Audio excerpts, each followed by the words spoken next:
Simulation keyboard issue resolved. Testing keys.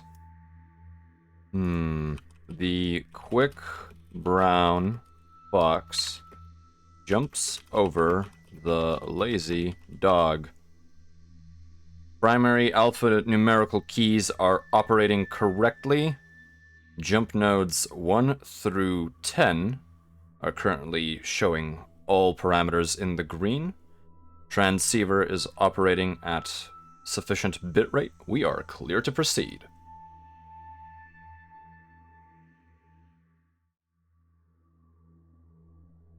Greetings, wingmates. I hope that you are well, in whatever temporal situation you may be in.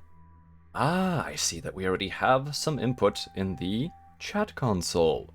Shiloh Spirit, Gorian Wasanar, Octagon Sun, Urkaline, and Alaric and Attenborough. Welcome to the convoy. It is great to see you here. I do apologize for that minor delay. We had an issue with the simulated hardware that I'm running this on, and at the worst of times, these problems always strike, and for whatever reason, my alphanumerical input device was not behaving as expected. Now, I've gotten used to this with my current simulated trackball, in that the middle click is beginning to fail on me. Oh, if only simulations didn't take that into account. But, from my primary input device, absolutely not. This is a betrayal. Oh my goodness. Alaric, you're trying to get some sleep, and Koopa, you're also trying to get some sleep. Well then, I do hope that you find it when, at some point during this particular transmission. Too much splines bending. Potentially, Gorion, potentially. Finally, you should upgrade the comms, always kicking up those old rusty ones. I have many upgrades planned, but for the time being, they will have to wait just one little moment. Hello, Let's Talk Battletech. Welcome to the convoy. Wonderful, wonderful. Well, wingmates, today I am quite excited because we will be continuing on a playthrough of one of my favorite games, which is Children of a Dead Earth, a near-future, hard science fiction, Starship combat simulator / puzzle game / RTS / whatever you want it to be, / perhaps light novel even, as there is quite a bit of wonderful backstory to the setting in question. And I am looking forward to having the simulation absolutely annihilate me as it gets more and more challenging. I don't know if any of you have played Children of Dead Earth before, but it is basically like a Kerbal Space Program, but with weapons, and of course a lot less manual manipulation. So, why don't we move on to the simulation room without any further ado? Here we go.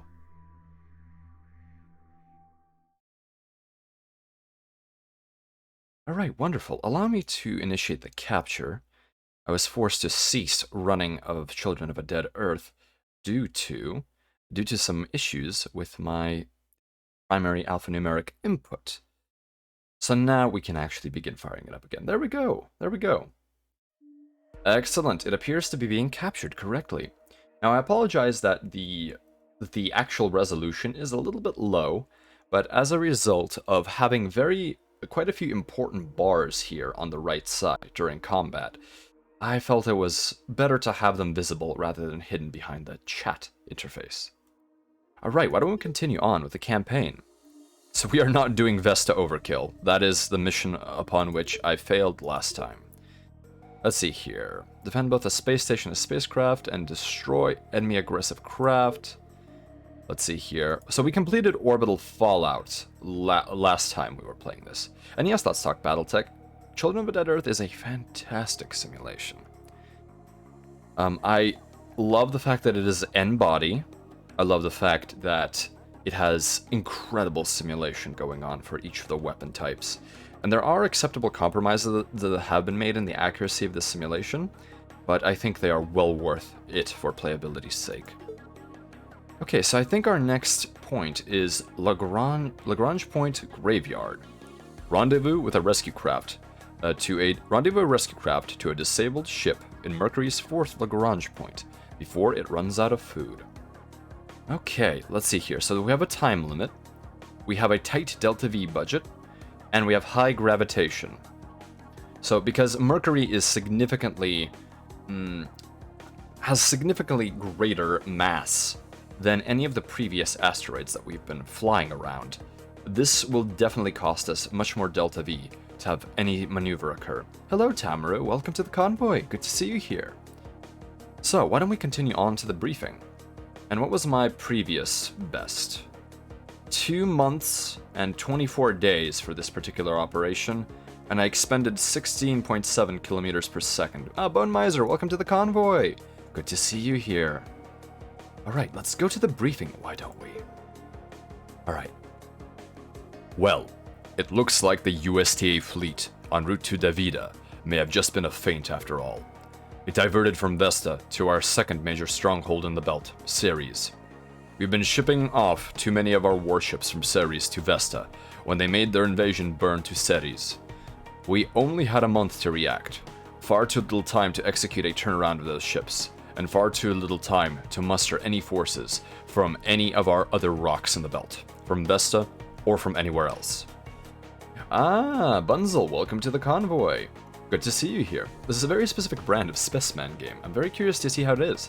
Well, I certainly hope that you enjoy it. Children of a Dead Earth is a very special beast. And Disembodied Voices, welcome to the convoy. Good to see you here. Alright. And yes, we are also happy to have you with us, Bone Miser. Alright. So, to any of you not aware of Children of a Dead Earth, this is set in a... Take the 21st century, the early 21st century, such as the year 2021, and give it a near future.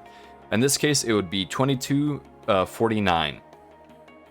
And in essence, what happened was a terrible, climate-devastating atomic war between major blocks of powers on Earth.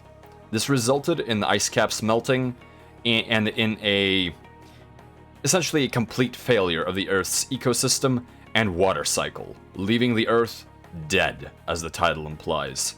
Completely dry and in quite a terrible condition.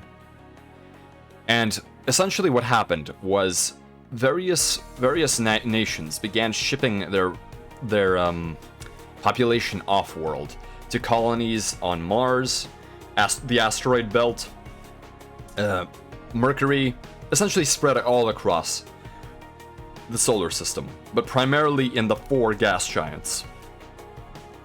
My goodness. Saturn, Jupiter, Neptune, and Uranus. Alright, let's continue on with the briefing. The United Sol Trade Alliance Warfleet wiped out our remaining defense fleet around Ceres, except our flagship. When the battle went badly, the rest of the fleet was sacrificed to cover the escape of the flagship, which fled Ceres into a solar freefall. It afterwards used the last of its delta V to capture into a tadpole orbit around the Mercury-Sun Lagrange Point 4. The flagship holds one of our most esteemed military leaders, Admiral Yanti Suteja, commander of the Ceres Defense Fleet, and the crew has somewhat over 3 months of food left, as they were not planning for such a situation. We have a methane tanker in orbit around Mercury. Rendezvous it with the disabled ship and rescue the crew before they run out of food. We'll send more ships later on to recover the flagship when they can finally arrive at Mercury. But for your mission, you just need to rendezvous with the flagship before one of our top brass starves to death. So this is a rescue mission and it should have no combat in it. Let's see if there's any new recommended reading. So it appears that we have a new recommended reading about Lagrange points. Every body that orbits another larger body has up to 5 Lagrange points. These are points of gravitational stability between the 2 celestial bodies, where a spaceship or anything really can rest. The first 2 points, L1 and L2, are located very close to the smaller body, and while L3 is located on the opposite side of a larger body. However, L1, L2, and 3 are all unstable, which means they require constant station keeping to stay in them. L4 is located in an equilateral triangle planar with the orbital plane, with the smaller body and the larger body forming 2 corners of the triangle, and L4 forming the 3rd corner. So in essence, the Lagrange point is just a location where the pole between 2 objects ends up actually meaning that once you have arrived at that point, you will not necessarily have to move. You will be stable in that place. And many space stations are located at these Lagrange points, particularly L4 and L5, because of their actual stability. Let's see here. So this is an important point. If you need to change your trajectory in an orbit, it is best to do it as far away as possible. So when you do things like inclination or burns, it is better to do them higher up. But yes, let's see here. Alright, low acceleration maneuvers. These ones definitely make it more difficult. Let's see. So for a scale, the accelerations that we're talking about here are measured in the hundreds of milligravities, and a milligravity is 1/1000th of the Earth's gravitational acceleration at the Earth's surface, which would be 9.8 meters per second squared. So in essence, it is 1/10 of the pull of gravity. Is 100 milligravities. Alright, let's take a look here. Orbital escape. We don't care about that. Relativistic effects will not affect us unless we are dealing with deep grav wells. See, we have no factions that we need to look at. Let's take a look at Mercury. Population in orbit, 11 million or so. Let's take a look. Allied craft, we will be running a large methane tanker with a delta V of 21.8 kilometers per second, although we likely will have less than that available to use. It has a measly acceleration of 102 milligravities, which is quite sad. Let's see here, and the top acceleration is 3 gravities when it is almost out of fuel. Let's see here, and we will be trying to refuel this gunship. And a gunship, oddly enough, is essentially the heaviest canonical vessel available in Children of a Dead Earth. This one will likely have no fuel left in it at all. Let's see here. We don't care about weapons, we don't care about ordnance. Let's begin the mission. Alright, wingmates, here we go. Simulation is activating. Incoming transmission. Alright. In case you haven't discovered it already, you can toggle on and off the visibility of Lagrange points. You may find it useful for this mission. Alright, let's take a look here. Where is our Lagrange point? There we go. There are all the possible Lagrange points in our solar system. All 5 of the Mercury Sun Lagrange points have shown up. However, there's the only one you should worry about is the L4 point, which is what the current ship is orbiting right now. Find it now. There it is. Sol Mercury L4. This is the point of reference that your target is orbiting in a tadpole orbit. When you get closer, you may want to use it as your frame of reference. Okay. So, in essence, the gunship, the RPF gunship, which doesn't even have a name. Let's take a look at it. Oh, it's the RFS Null Horizon. What a great name for this particular vessel. But as you can see, this is a very hard science fiction design of vessel. These red radiators are essentially the only way of dumping heat from the nuclear reactor, which is in the heart of this vessel, and from any weapons fire that may be used. This right here, the 60.4 megawatt fission reactor, which also forms the primary core of the drive rocket, of the nuclear drive rocket. Let's take a look here. But yes, that heat needs to be removed only by radiation because there is no convection, and running a lossy system where you are dumping coolant overboard and expending it, in essence. When a fluid or anything really evaporates, it tends to have a latent heat of expansion. And that heat of expansion will essentially will soak up heat from its environment in order to allow for the substance to expand. And in essence, you can run some sort of coolant through a hot radiator and have it evaporate as it passes through, taking with it heat. However, you are losing that coolant because you will never be able to recover it. It is going overboard. So this is why you have to end up using radiators, which have a loop of some sort of coolant, depending on which temperature range you are using. And these radiators glow so hot that they, in fact, they are so hot that they glow red. And the hotter the vessel, the harder they glow. And this is a big reason why stealth is very difficult in space, as this is a massive infrared signature. you can make your signature lower, but you can never truly eliminate it. So it only becomes a matter of sensor precision and observation and luck for you to blend in with the cosmic background. Now if we look here, this radiator in particular is not glowing red. This is because while it is the same material and same size of radiator, it is dedicated to the crew module. The flagship with all the radiators is named Rudolph. It's named Null Horizon, but I see your joke. It is glowing. In fact, all the ships are glowing. So if we go back and we take a look at our methane tanker. Let's take a look. Let's focus on the methane tanker. There we go. So this one also has radiators because it does have a nuclear power plant, although it is buried within the hull. As you can see, it has far fewer radiators, as it is not a warship and does not need to sink heat generated by its weaponry. And it even has also a small little radiator here for the crew module. And the reason you need a different radiator for a different sort of temperature is that imagine this.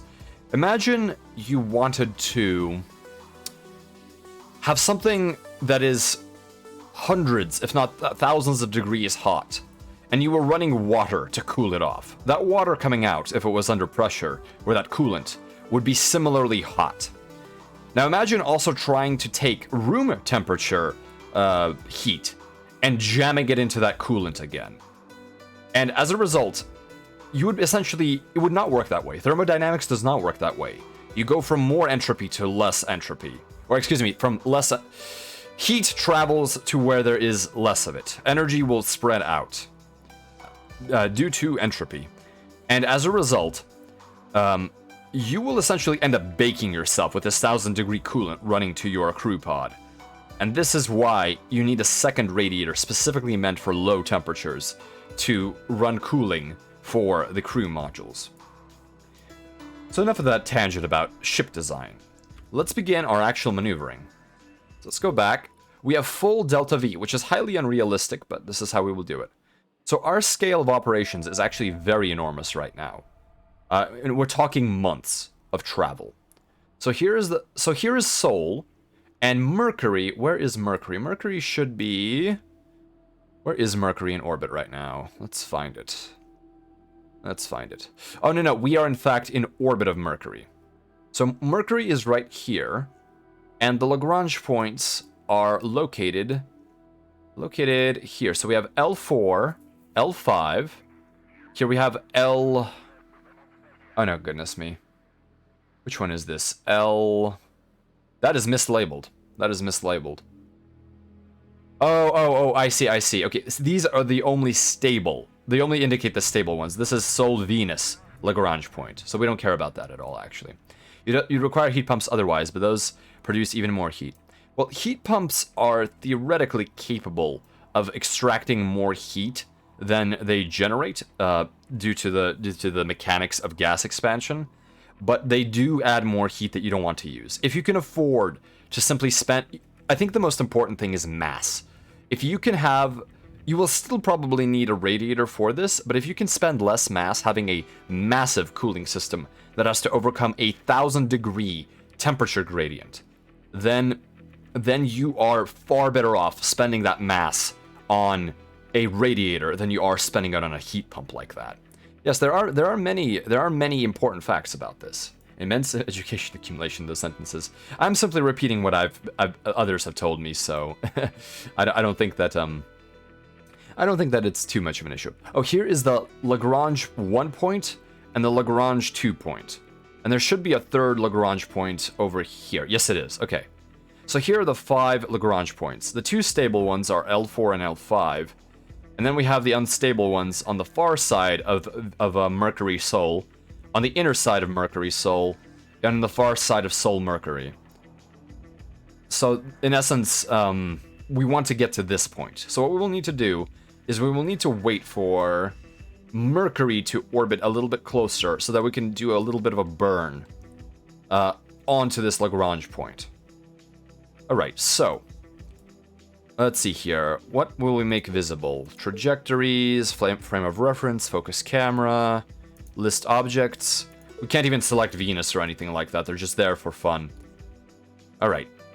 So one of the important things is that this simulation it will be very difficult if we have too many bodies, because this is an n-body simulator, which in essence does calculations involving every single object, pulling every single other object, as opposed to a patched conics model. In fact, if you play Kerbal, you cannot use Lagrange points, because they use a simple patched conics model, which means that you essentially use circles, ovoids, hyperbolas, and parabolas to plot out the trajectory of a vessel within a specific sphere of influence. However, with an n-body simulator, that is not the case.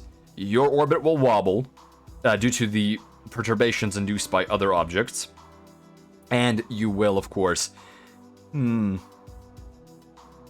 Apologies, wingmates, a simulation hiccup there. And you will, of course, have the fact that your trajectory will not be perfect. Your trajectory will be affected by all bodies, including bodies that approach you closer and swing away. So this is how the organization NASA would do it. Oh, and as we can see here, we can see the orbital inclination of Mercury. Alright, there we go. So why don't we advance time so that we have... okay, well, let's take a look. If we actually do a maneuver here... Let's see here. So let's select our fleet and do a maneuver. Incoming transmission. You're going to need to escape Mercury's gravity and fall into orbit around the Sun to get to the Mercury Sol L4 point. Because L4 is in front of Mercury along Mercury's orbit, you'll want a tighter orbit to catch up. Okay.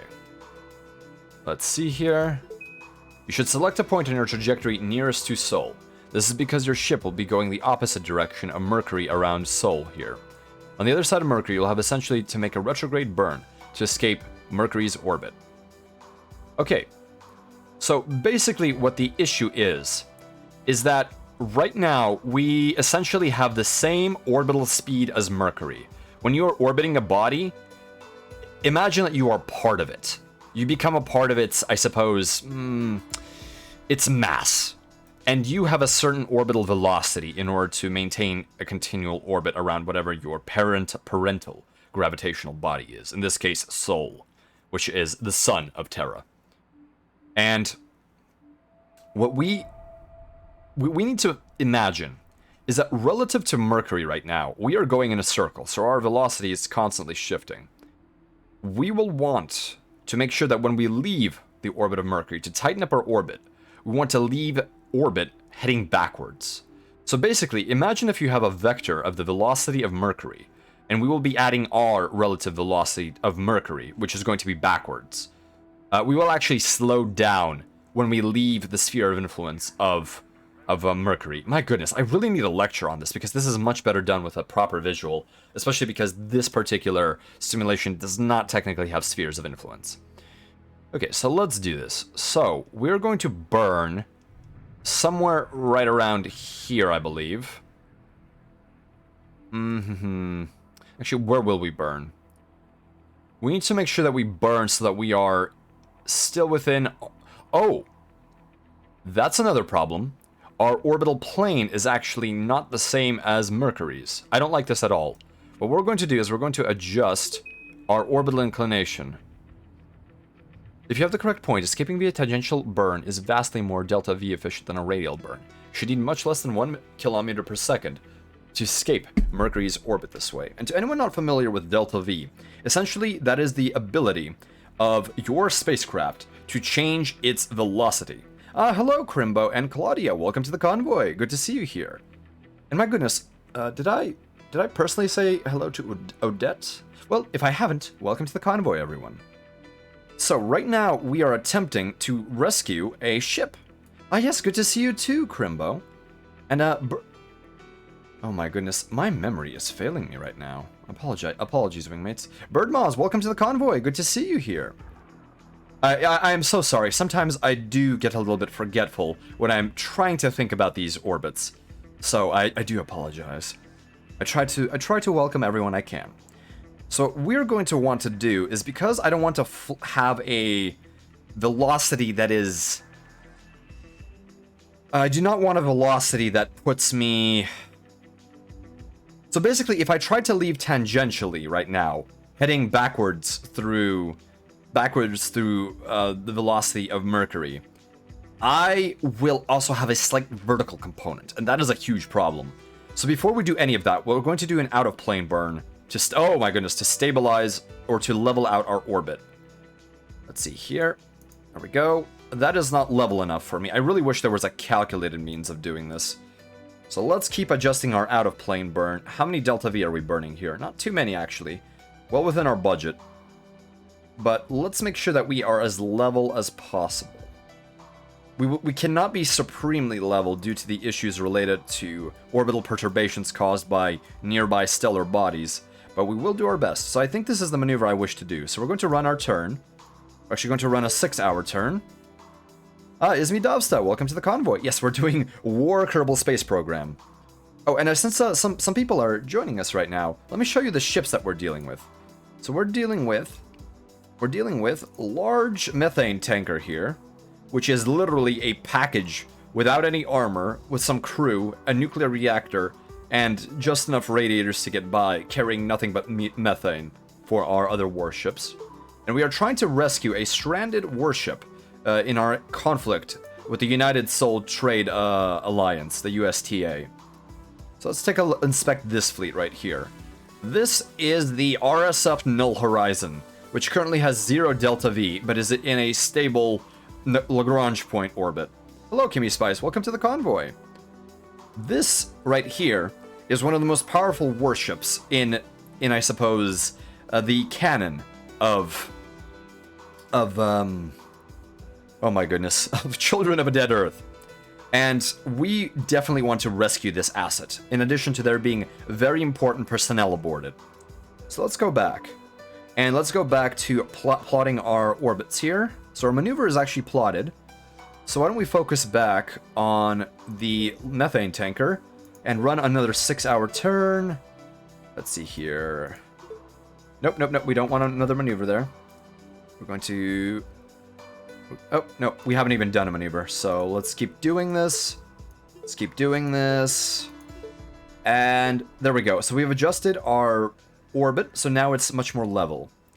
So what we're going to do is we're going to actually begin initiating a tangential burn in this direction. So as you can see, we have this interesting unraveling that is happening. So let's actually burn far less Delta V. There we go. And there we go, there we go. 0.75 Delta V. Your trajectory will achieve escape orbit from Mercury's orbit if the line curves away from Mercury, rather than remaining an ellipse. Once you have done that, you want to change your frame of reference next. So as you can see here, relative to Mercury, we're going to do a burn here and exit our... Oh my goodness! Meat is raiding!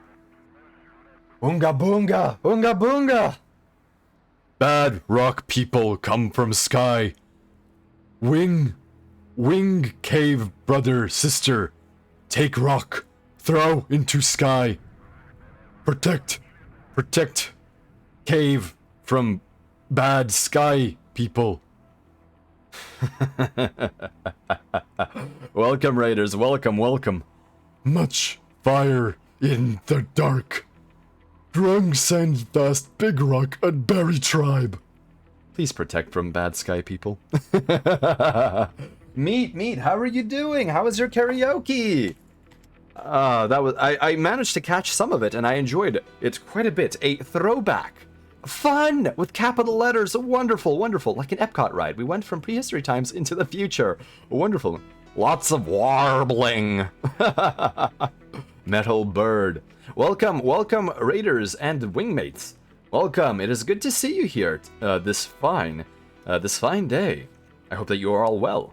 To anyone not familiar with me, I am Spacer Haywire, a independent Starship operator who works as a courier on the torch ship Wishful Thinking. And by torch ship, I mean it's a ship that can burn harder and faster than most others of its type. And I do deliveries of lightweight, expensive goods between worlds. One of the issues is that when you do jump drives are only accurate and only safe to use within away at a certain distance from gravitational bodies. So the remainder of that distance beyond a sun or a planet has to be covered with good old-fashioned fusion power, or antimatter power if that is your preference for drives. And that is what I do. And in the meantime, because I'm typically within the JumpNet's communication radius, I am able to stream. And having gained access to a hidden Terran internet-connected JumpNet relay node. I have found VTubers to be quite interesting, and so I have decided to join their ranks and hopefully spread some interesting gaming and other content. But welcome. So, Unga Boonga. Unga boonga. Spaceman good. Man from sky. Man from sky. Bring things from other tribes. He bring berries from berry tribe. Alright. So, for anyone not familiar with what we're doing right now, is we are playing Children of a Dead Earth, which is a near-future hard science fiction starship combat simulator. Also, you can consider it as Kerbal Space Program with guns and nuclear weapons. And right now we are trying to rescue another ship. Let's see here. This ship is right here. The RPF null... What was it? The null reference or something like that? Spaceman berry picker. Jargrung. We do what Jargrung tell. No, I am not from the... Me not from berry picker tribe. Me from... what tribe would I be from? Me from... What is that term for neural surgery done with quite crude techniques, where you hack out a chunk of skull and allow, I suppose, nervous or something like a swollen brain to escape from it? Well, not a lobotomy. Not trepanation. Thank you, Halid Disaster. Thank you. Me from Trepanation tribe. Plano Factory. Skull Smasher. Ice Rock tribe. Brain venting. Tribe between tribe. Talking about jump drives and starships, me and a friend are jumping a fleet carrier 500 light years away to sell liquor at a 500 multiplier profit. 5,000 light years? I barely jumped 5. My goodness, is me Davsta. Very impressive. Bam Bam tribe. Gotta air the brain sometimes. All right. Wingmates. Me need water. Water good. Water was good. Okay, all right, wingmates. So I will have to turn on my higher brain functions, and in order to complete this particular mission. All right, so you want to change a frame of reference next. All right, we'll change it to Sol. Okay. So what we are doing now is we are currently orbiting Mercury, and we are trying to enter the orbit of Sol. May have to do 500 light year jumps one at a time. We need like 300 tons of tritium for the jump drive. Lmao. Ooh, yes, that is quite a bit of fuel, although much more efficient than my costs of fuel for charging up the jump plates. Have you conquered the solar system yet, Spacer? No, I don't think it's possible to conquer the solar system, Headless. Welcome to the convoy. And yes, everybody, welcome to the convoy. I apologize if I have not personally said your name, but quite a few messages popped up. Me need fuzzy head water. Burn when drink, but good. Take it easy on the burn water, Gorian. We need you coherent for this operation. Now zoom out as far as you can. If you successfully made escape trajectory from Mercury, your orbit should now appear to be a circle or ellipse around Sol, indicating that your ship will be orbiting Sol rather than Mercury. It most certainly is. You should be able to figure out the rest of the intercept on your own at this point. Good luck. And we will need that luck indeed. Okay, so if we do that burn, let's see here. We will basically need to catch up to the Lagrange point. Now let's see here. Osagrung's no can stop me. Me take large machine. Osha try bad. Welcome to the convoy, Carbide. Osha try big meanie. Gorian, you very bad. If you know have rock lift blessing from shaman, you very bad.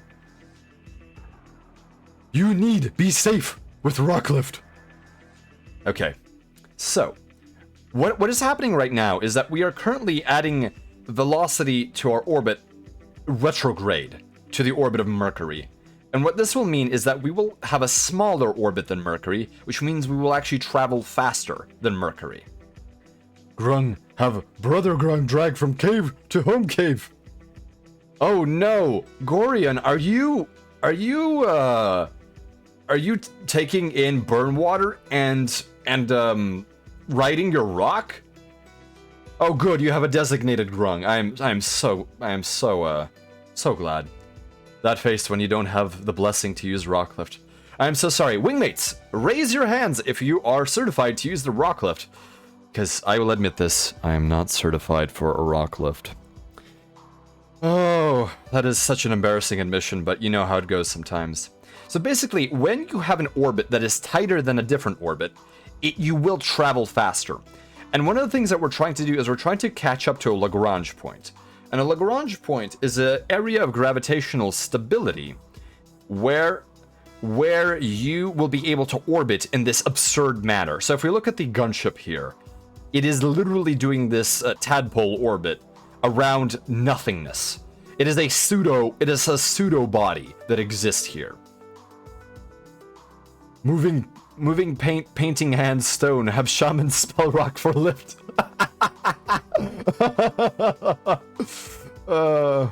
What? Say it isn't so, Spacer. I'm sorry, disembodied voices. I cannot lie to you.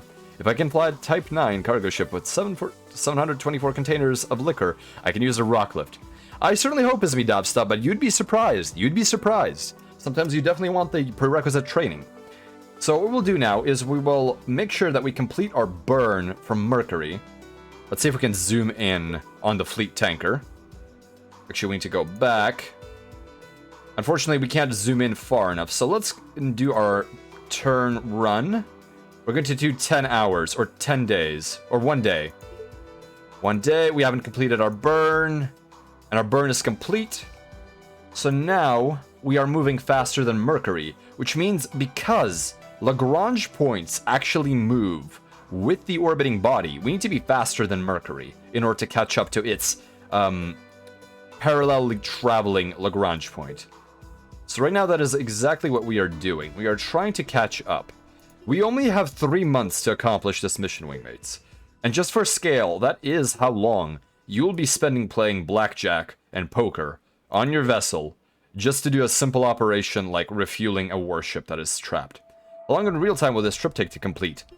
We have 3 months or the crew will die. So we are hoping that we can do this. Let's see here. I'm going to shift it to 6 days. A full week. Pretty much a full week is passing in each of these every moments right here. Oh, what's this? Can match orbit of Mercury around Sol.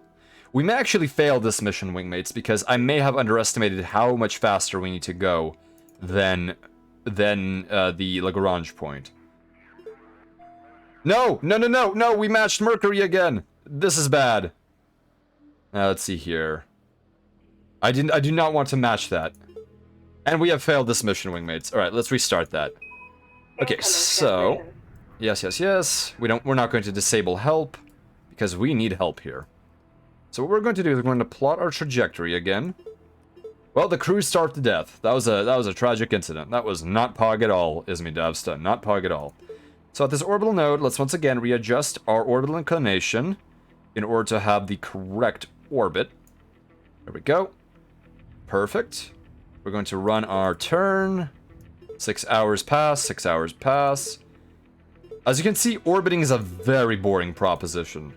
It takes days and days to do this without a direct burn. TK, welcome to the convoy. Good to see you here. Alright, so why don't we do another tangential burn. So let's resume and make sure we move our point here. There we go. And we will burn forward, which will kick us out of Mercury orbit. There we go. And this time we're going to actually go a little bit steeper. So let's go back to our reference point. Okay, yes. We've already read all of this help. Okay. So we've done this. Let's go for a full day. Okay, and we should actually probably adjust our burn here a little bit. If you have the correct point, escaping via tangential burn is vastly more efficient. Yes, we've done that. So actually, let's add a little bit more thrust, because we want to be even faster. Oh, what's this? What's the intersecting? Can join... Oh, perfect, perfect. And it will only cost us 14.6 kilometers per second. That's not bad, that's not bad. Okay, and we are burning 4.2 kilometers per second of delta V right now. Which means we are going to have a very tight orbit. Time to go mecha high. Adrian, I think that we are going to be doing some risky maneuvers here. Although I do not know if I want to burn that much delta V. Restrictable escape. So let's switch our reference orbit back to Sol. And if we look at it right here, almost a full orbit around Sol, we will be able to join in 1 month. In 1 month, we'll be able to join the gunship fleet as we reach the Lagrange point. So let's actually play around with this. Let's see how much more economical we can get with our delta V costs. But unfortunately, I do not think we will be able to be that economical. Because we simply must. We must intersect the fleet in time. And not to mention the maneuvers at the fleet will also take weeks, if not months. So you have to be very patient. So, for relative proportionality, think about this. We will be burning likely for probably under a minute, or maybe a bit of a minute.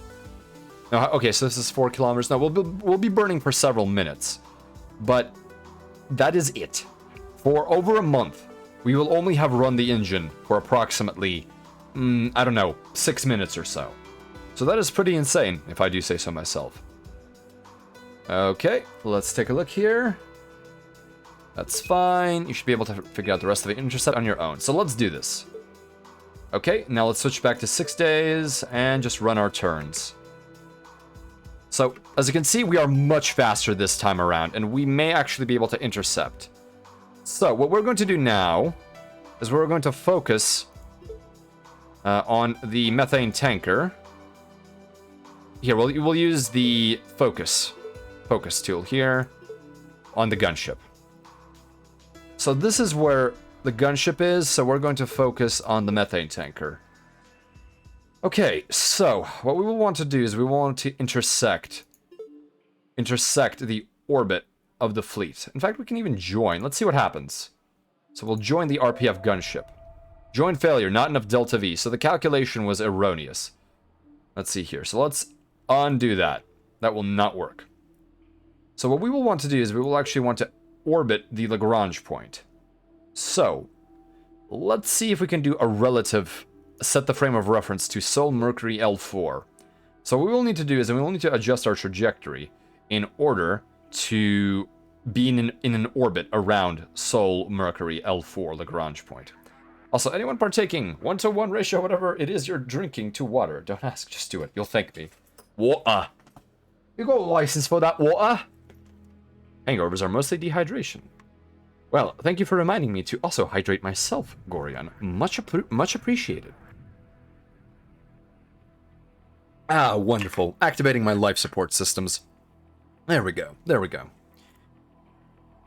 To anyone not familiar with me, I am actually essentially not mobile in my own tank, as the cables connected to my skull are actually hooked up to my ship's computer, where within the so-called mindscape, I spent quite a bit of time in a simulation of an early 21st century Terran apartment of what would be a low-budget streamer.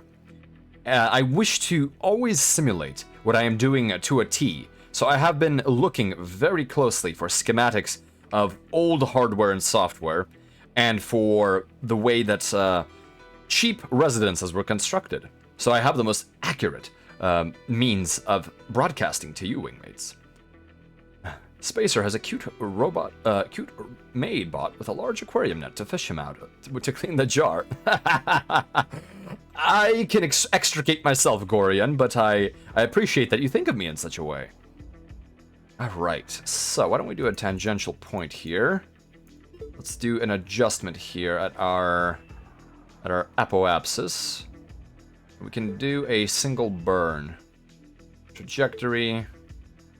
We're going to do a prograde burn? Okay, so we might want to do a bit of prograde. And then we might also want to do some radial burn. Let's see here. What can we do here? Can match orbit of Mercury around Sol. Do we want to do that?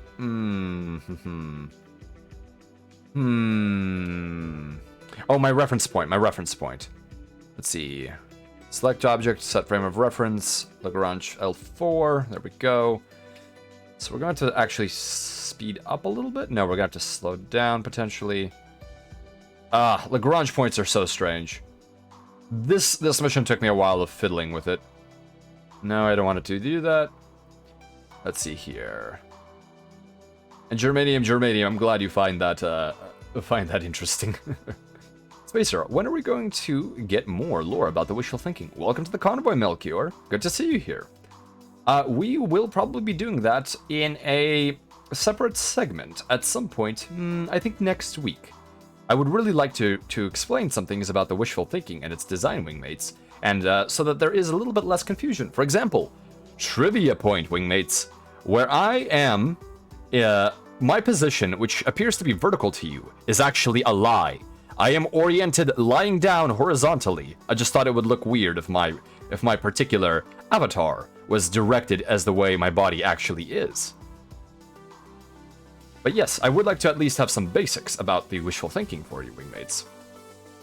Yes, the calculations really do require a good simulation computer.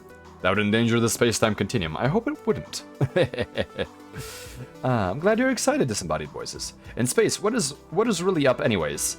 In my mind, up is the opposite direction to where your engine is pointed and the way you're burning. So just the way that gravity is. Up is up. I suppose gravity simulated or not. I'll stay up late for that. Oh, well, wonderful, Mel. I appreciate hearing that. I'm not sure which day I will do it, but I will try to have it next week. Let's see here. The enemy gate is down. Yes, Ender, the enemy gate is always down. You really must have referential thinking when you're doing anything like this. Okay, so let's see. Let's undo our current velocity calculations. Let's see, so join the gunship will cost us too much delta V to do all of these maneuvers. Okay, so let's take a look at our frame of reference to Sol.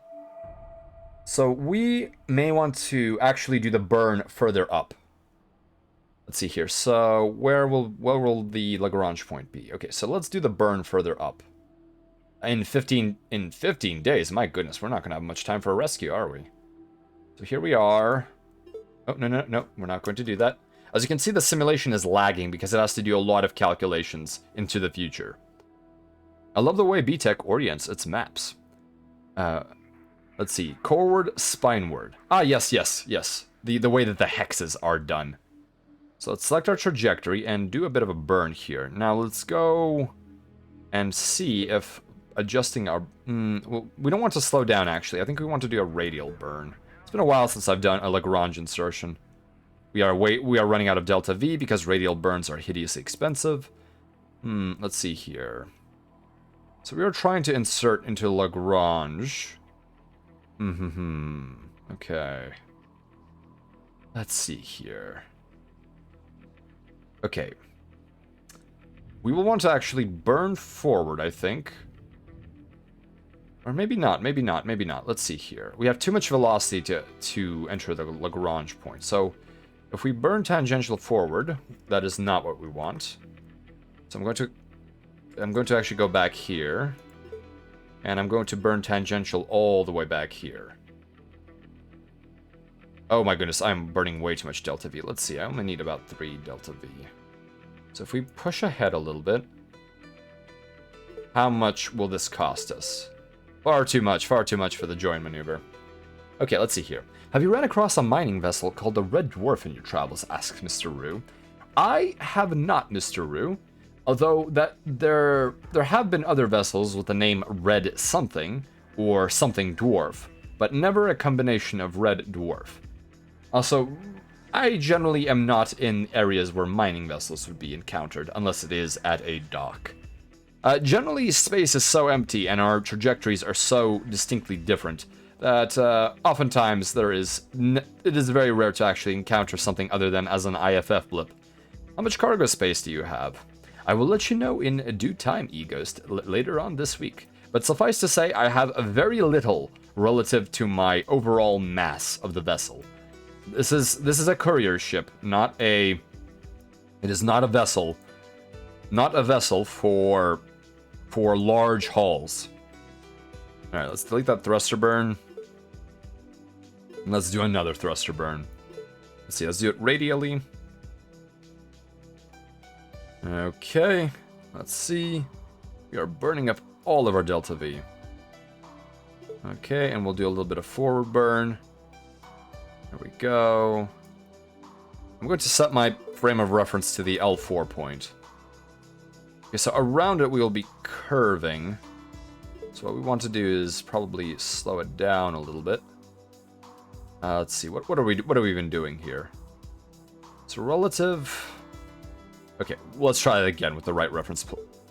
This mission, now I'm remembering. I am remembering all of the pain of trying to get into a Lagrange point orbit. Hello, Mio. Welcome to the convoy. It is not a chunky ship at all, Adrian. It is quite svelte.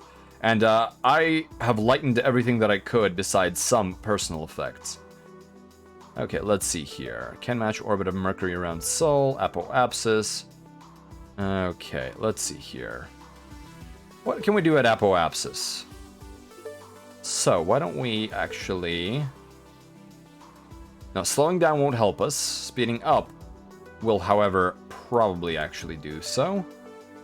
And let's burn tangentially.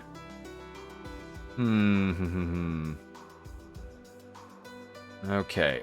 Let's also try the reference frame of the gunship. Okay.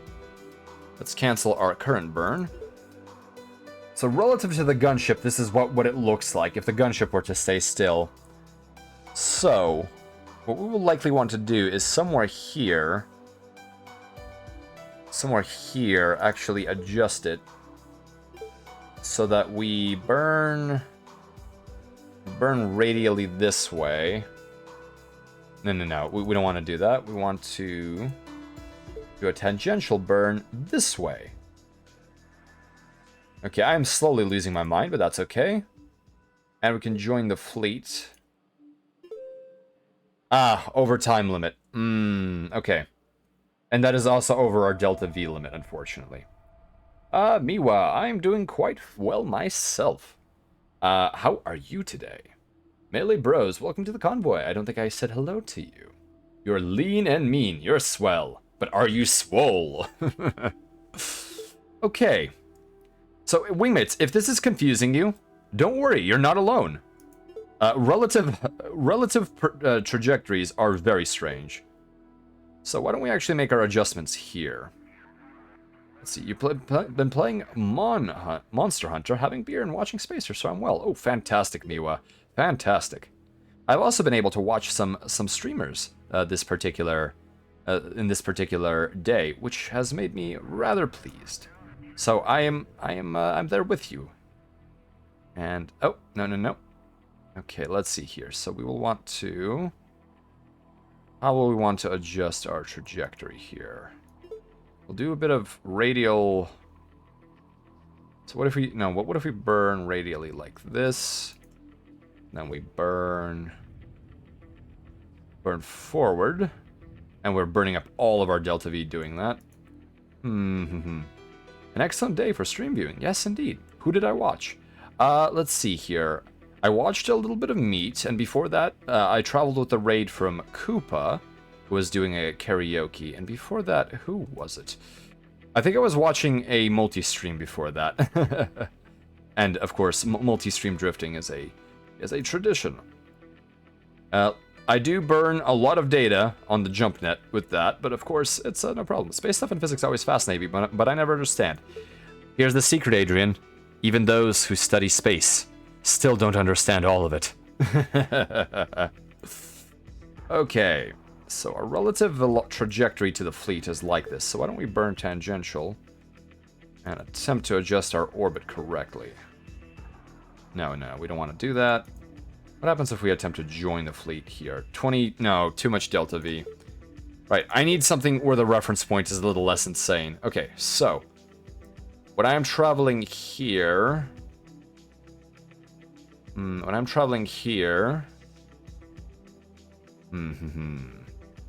orbital mechanics might not be the most accessible either, especially not N-body simulated orbital mechanics. Conic section orbital mechanics is a lot more accessible, Octagon Sun. Pray for me, I'm going to take a whack on Twitch at the Vigans computer systems to get the blasted munitions to work correctly.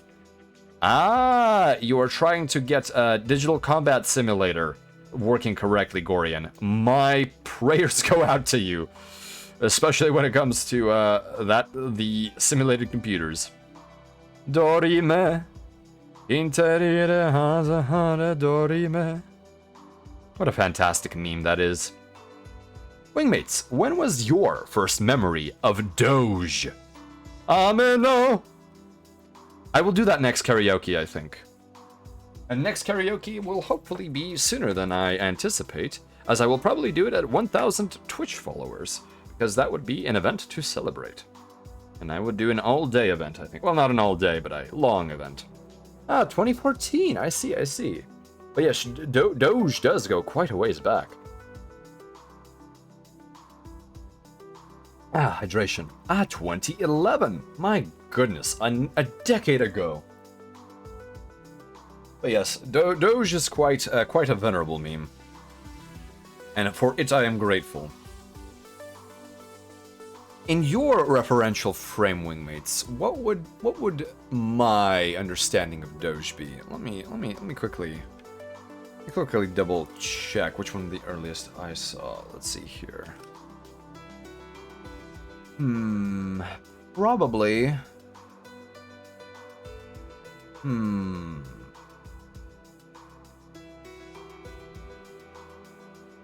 Yeah, probably around the same time as you, Birdmoss. Probably around that same time. That is approximately the same delta from present that I would also give myself for that particular meme. The old-timey funny images. Yes, indeed. Wow, such picture. Yes, that prototypical state of Doge. The wow, such, etc. Okay. Oof. Okay, so we may have gone too fast. The Academy years involved a lot of meme internet browsing. Ah, I see, yes. Memes, I think for many, have been a way to escape many of their issues, or perhaps to lighten up their day. And I know that at some points, even for me, the vintage Terran memes that I have seen a resurgence of have been part of that. Alright, let's see here. So, this one's a bit of a brain teaser, Wingmates. This one is a brain teaser. Let's see, so how can I get a good match with Gunship here? Clearly not that way. Clearly not by the auto guidance. I may have failed this one, so let me see here. Let's go and zoom out again. Let's go back to our... Oh my goodness. It had a moment there. Okay. We now need to make sure that we... Okay. Let's see here. I recall these vintage memes. I'm glad you do disembodied voices. What would one of my favorite vintage memes be? One that never fails to make me laugh. Or at least give me a good memory. Well, I will say that the bonanza of troll faces that occurred, or perhaps the, those generalized meme faces, such as leh, those definitely have a lot of currency still to me. Downer, how do you deal with space madness? Every spacer deals with their own neurological failures in their own unique way. Some use neurochemical stabilizer injections. Some use a deep state of hibernation, where their life support system essentially knocks them out. Rage comics, yes. Rage comics. Disembodied voices, you are quite correct. Foo! Advice dog, yes, Bunzel. That is also an excellent choice. I think of anything like where the caveman video kills you. I think I remember that one. Let's see here. Let's see. Macro images. Yes, image macros also have excellent currency, despite their lack of popularity. But yes, a space madness, it does not affect everyone, but typically one can say that any neo-human who is starting to get up there in age, and I'm talking around 300 years or so, is much more vulnerable to flights of fancy, shall we put it. The primary difference between me and an isohuman is that I, at the very least, have a genetic modification which was done many millennia ago by, I suppose, humanity at large, which in essence prevents telomere degradation and other such issues of aging. So, even if you may be 1,000 years old, you may look something as if you are essentially a middle-aged adult or so. A little bit less than that. But those who are that old will tend to have a very different way of thinking, and they are most vulnerable to these mental disturbances. Okay. Oh, wingmates, I'm not beyond looking at a guide. Let's see here. Lagrange point entry burns. Let me check these out real quick. So we are on our way to a Lagrange point. Let's see. Lagrange point entry burn. Let's take a look. Lagrange point orbit enter. Okay. This is wingmates, if any of your pilots say such things such as, I'll have to look up how to enter a Lagrange orbit, you should really exit the ship as soon as you possibly can. So, this is why I fly cargo and typically not live passengers, and why I charge extra for live passengers. So the Lagrange point is technically another orbital body for all intents and purposes. While the orbit may look funny to you, it is in essence nothing but another orbital pseudo-body. MadEscapePod.exe. Yes. Space madness hits when you're 65.279 light years away from Sol, all the way to Beagle Point. That is always the problem. It always hits you when you least want it. I miss things like The Whitest Kids You Know or classic college humor. Yes, I have seen those, but not Office Sniper, or maybe I'm misremembering Office Sniper. But I have seen quite a few dated meme videos, as I was exposed to the relay of the Terran JumpNet node quite some time ago. Okay, so what we're going to do is we're going to go back to Sol Mercury reference point, and what am I doing here? What am I doing here? Let's see, Sol, okay. So what we want to do is we want to burn radially, because the Lagrange point is here, and we will want to enter orbit around the Lagrange point. Oh, no. See, we have quite a ways to travel. All right, wingmates, we're going to fail this mission, but we're going to experiment a little bit. So why don't we continue our turn? We're going to continue our turn. We are approaching the Lagrange point, and I'm actually going to focus the camera on the methane tanker. We are running out of time. Let's take a look here. So our issue is our velocity is far too high. Can match orbit with Mercury around Sol. So an orbit match might actually work.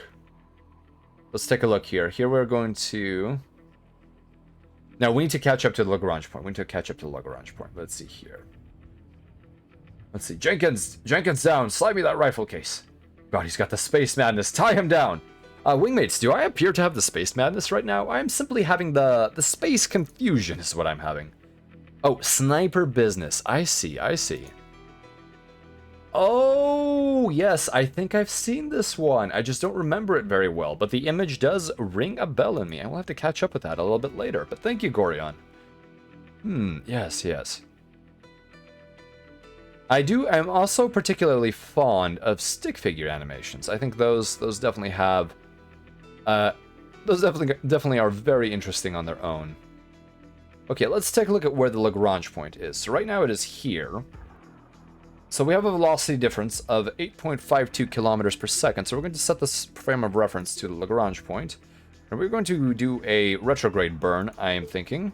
We're going to do T. And we're going to do... Come on, come on. We're going to select the trajectory, and just a little bit ahead, we're going to begin our burn. So we're going to adjust our trajectory, burn backwards. No, we actually need to burn forwards. Not that far, though. Okay, so now we are attempting to recircularize our orbit. And there we go. And we will want to join... Ooh, that's a very expensive maneuver. Oh, Lonely Island also did some very excellent stuff. If I recall, they have not produced in quite a bit of time, if that is my correct understanding. Okay, so how much to join? Nope, too much to join the orbit.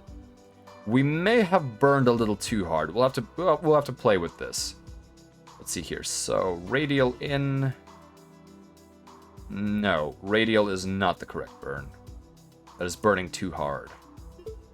So let's see. Let's actually adjust our burn a little bit differently. Let's see. So what's happening here? Adjust, adjust, adjust. And if we slow down, we'll just fall away. So we actually have to speed up a little bit. And there we go. All right. So here, so our position here will be with the gunship here. Ooh, okay. These puzzles are very difficult at times, especially if it's been some time. Okay, let's add another maneuver. Actually, let's just see what happens. Because clearly our trajectory ends there, which means that something is about to happen. Incoming transmission. Oh no! We've run out of time! Looks like you're not going to make it in time. What a shame. I'm sending over a video of each of the crew's final words. Please make sure their families receive them. Okay. So, just to remember, my current best was 16.7 kilometers per second. Rest in pieces. No, no! Oh, this is terrible. Let's restart the mission. Incoming transmission. Alright, let's try this again. We may have done too much of an aggressive maneuver. So, once again, let's adjust our orbital inclination so that it is correct. So let's adjust, adjust, adjust, adjust. There we go. Pretty much on the dot. Okay, so we will run a one-day turn because we don't want to waste our time. Let's take a look here. Welp. Welp indeed. Oh, you failed, so we're going to send you these dying spacemen's words. Brutal. Did we become children of a dead Earth? Welcome to the convoy, Monoristi.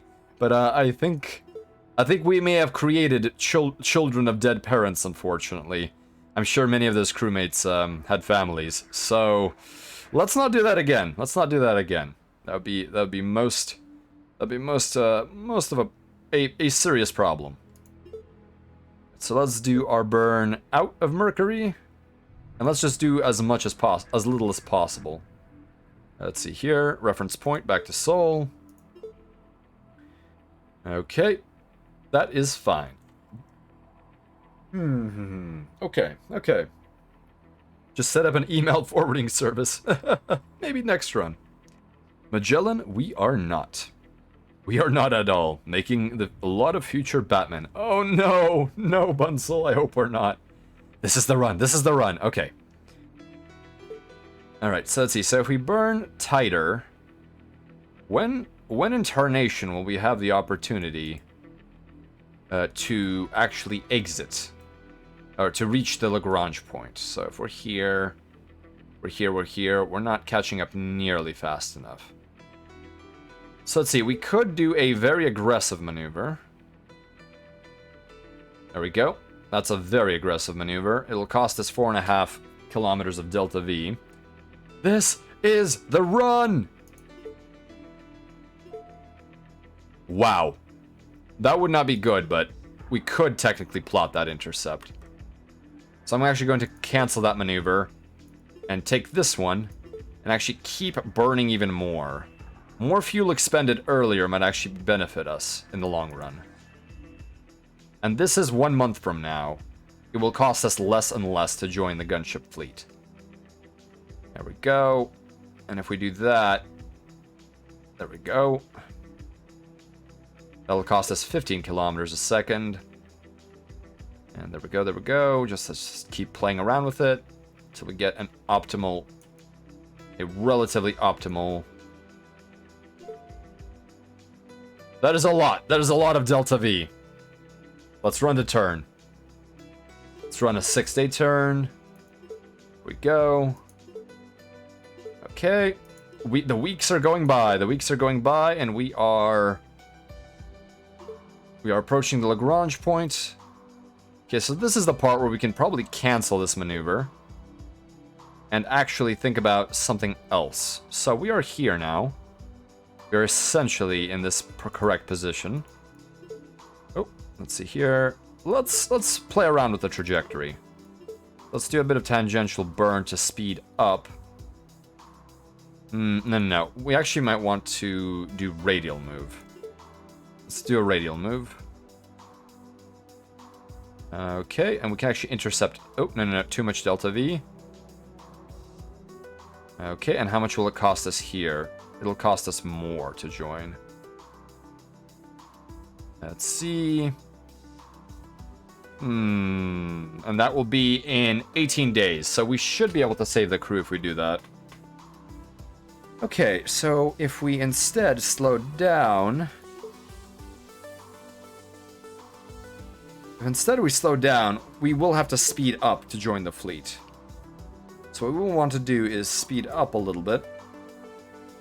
And we will want to do a tangential... Nope. Okay, well, you know what? Let's run a day here. So they are moving closer to us. We are approaching the Lagrange point. We're actually going way too fast. So what happens if we slow ourselves down? Although the Lagrange point will never catch up to us now. We do have to do some serious things with the trajectory.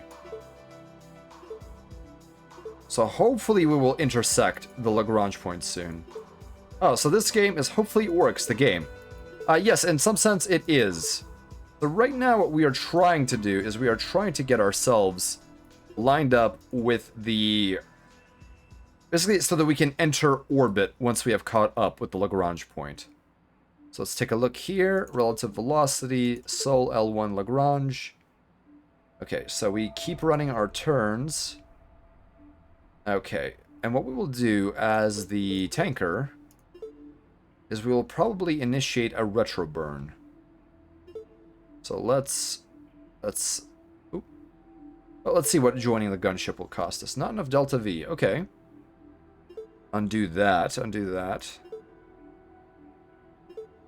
Let's see. Join the gunship. Okay, you know what, wingmates? That is good enough for me. So as you can see, there's going to be quite a bit of insane burns in order to get this done correctly. So let's take a look at what it looks like with a reference to Sol. So in essence, as we are moving along and we are approaching the point, the Lagrange point, we are going to be burning retrograde, and then we will also be burning radially out in order to basically nudge ourselves closer to the ship. And here we also have a gigantic braking burn right here.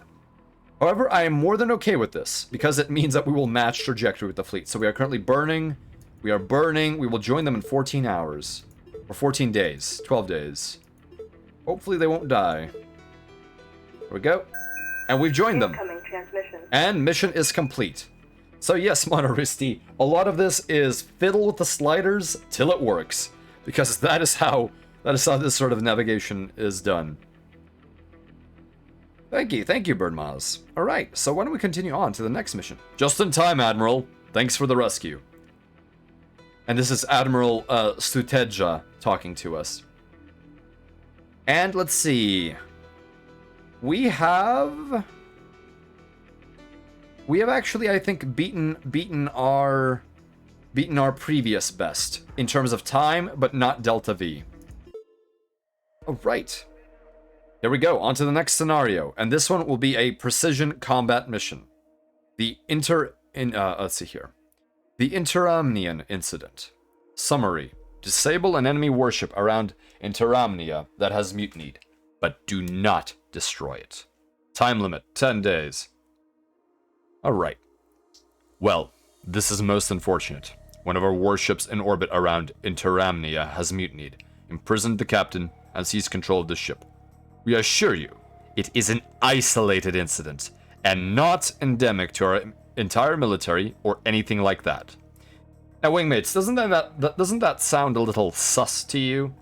I would say it is a little bit suspicious for them to attempt to assure us in such a way. The first officer, Commander Rahimi, has made a number of demands which you need not bother yourself with. These demands, however, make him firmly an enemy of the state, guilty of high treason, to be executed without trial as per laws of our republic. Ordinarily, we would recommend you take the nearest allied ship, a gunship, and nuke Rahimi's ship into hot plasma, no questions asked. But there's a bit of a wrinkle. The skipper of this ship is Captain Shinta Chandra, daughter of Senator Chandra, the most powerful senator in the Parliament of Mars, if not the entirety of this republic. Nuking his daughter out of existence would be a disaster, especially since his ties with rare metals mining industry are key to supplying our entire war effort. With that in mind, we need to instead tread this issue with delicacy. We still intend to make Rami disappear, so the plan is to close in and disable the enemy spacecraft, knock out their weapons and engines, so we can approach with a boarding party and CQC the ship. For taking out weapons, you can either destroy the weapons directly or you can simply shoot out their power plant. And for the engines, you can go for all the engines or all their propellant tanks, just as so long as the ship has 0 Delta V in the end. And I must stress to you that the crew compartments of this ship are not to be destroyed. If Captain Chandra is killed in the crossfire, we will try to spin a story blaming the USTA or anyone else, but I don't think the Senator is going to buy it. If he discovers the truth, I doubt even your mother will be able to save you, president or not. Probably won't reflect too well on her political career either. Now let's see here. Don't worry, there's nothing wrong or anything like that. Indeed, I'm glad you feel reassured. Disembodied voices. Thank you for being with the convoy for as long as you could be. I hope that you rest well. And NUKES, welcome to the convoy. Nuking his daughter is a tragedy or a disaster. Having someone else nuke his daughter is a tragedy and an elaborate excuse. Indeed, Ringo, indeed. That is how these things work. So apparently our mother is actually the president of this republic. So this is how we got our position despite being a very inexperienced officer. Alright. So, why don't we begin the mission? Alright. Let's take a look at recommended reading. Subsystem damage. So basically, we will have to disable subsystems. Likely we will disable the radiators, because that will mean most of the weapons will be dysfunctional. Let's see here. Boarding combat. Okay. Nuclear Sons of the Thrones much. Nuclear Sons of the Thrones. Let me see what that implies, Ringo. I'm not quite sure about that phrase right there. 1 second, please. Nuclear Sons of the Thrones. Let's check this out. Well, there's the Nuclear Throne, which is a game I've seen Paperbag play, but I'm not. Oh, just a word salad my way to something. Oh, I see. Nuclear Sons of the Thrones. I do like the sound of that, though. Neopotism, ho! We are very much engaged in neopotism here. So I think... Let's take a look here. So I think, wingmates, that probably the most important thing I want you to know is this one right here. Sensors and stealth. Sensors to detect and resolve a target are ultimately diffraction limited, which is an absolute physical limit on telescopic resolution based on sensor diameter, range, and the wavelength of light. So in essence, there is a physical principle which limits how accurately you can determine something exists in a distance. For all military applications, sensors on ships are tiny and unnoticeable, and are capable of resolving ships into multiple pixels using visible wavelengths at interlunar ranges. Thus, a military commander should never have to worry about what sort of enemy ships she or he is dealing with once in the same planetary system as the enemy fleet. All external modules on a ship will be visible, resolvable, and targetable. There is no stealth in space when dealing with reaction drives like rockets. The energy produced by any viable reaction drives for a capital ship is so enormous that they could easily be visible across the entire solar system. Reactionless drives produce too little thrust to be tactically and militaristically feasible.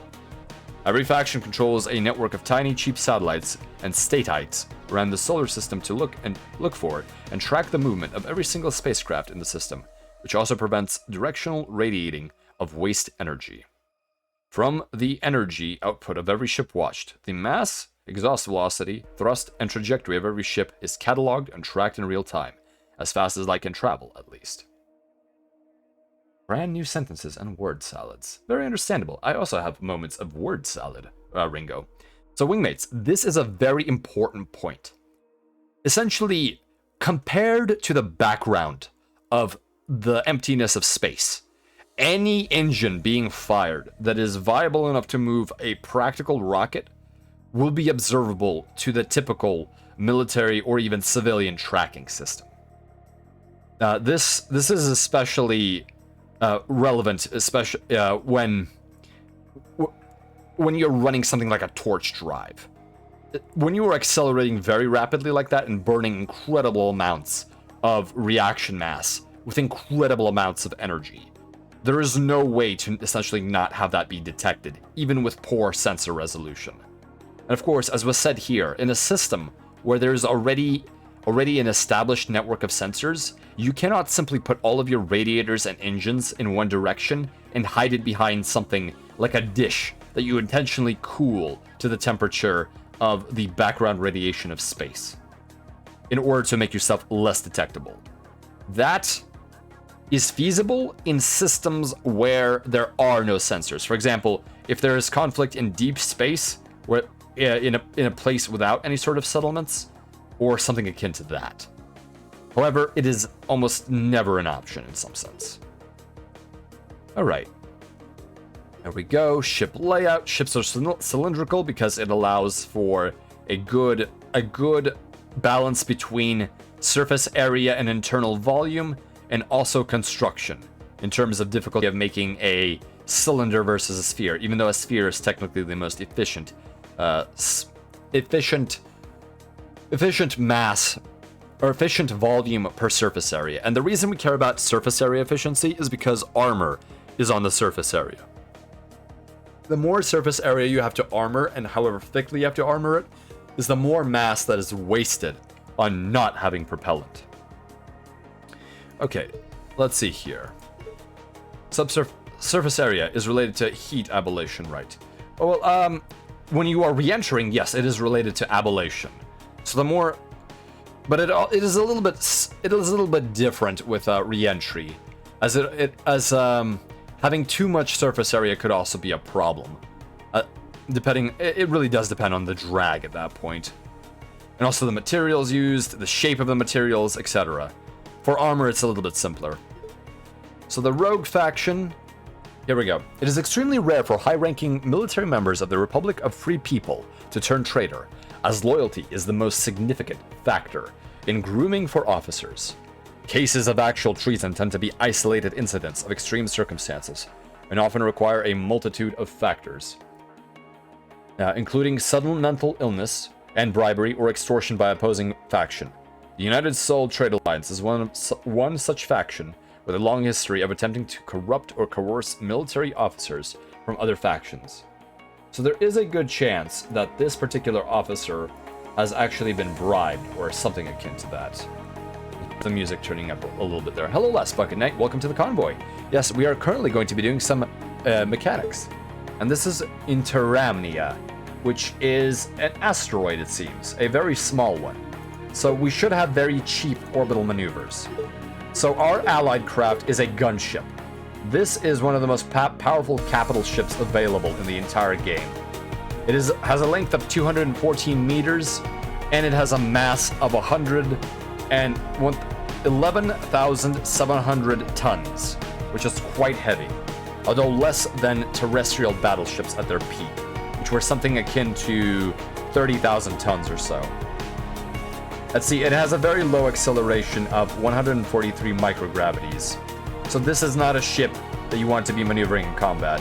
It has twin missile launchers with flak missiles.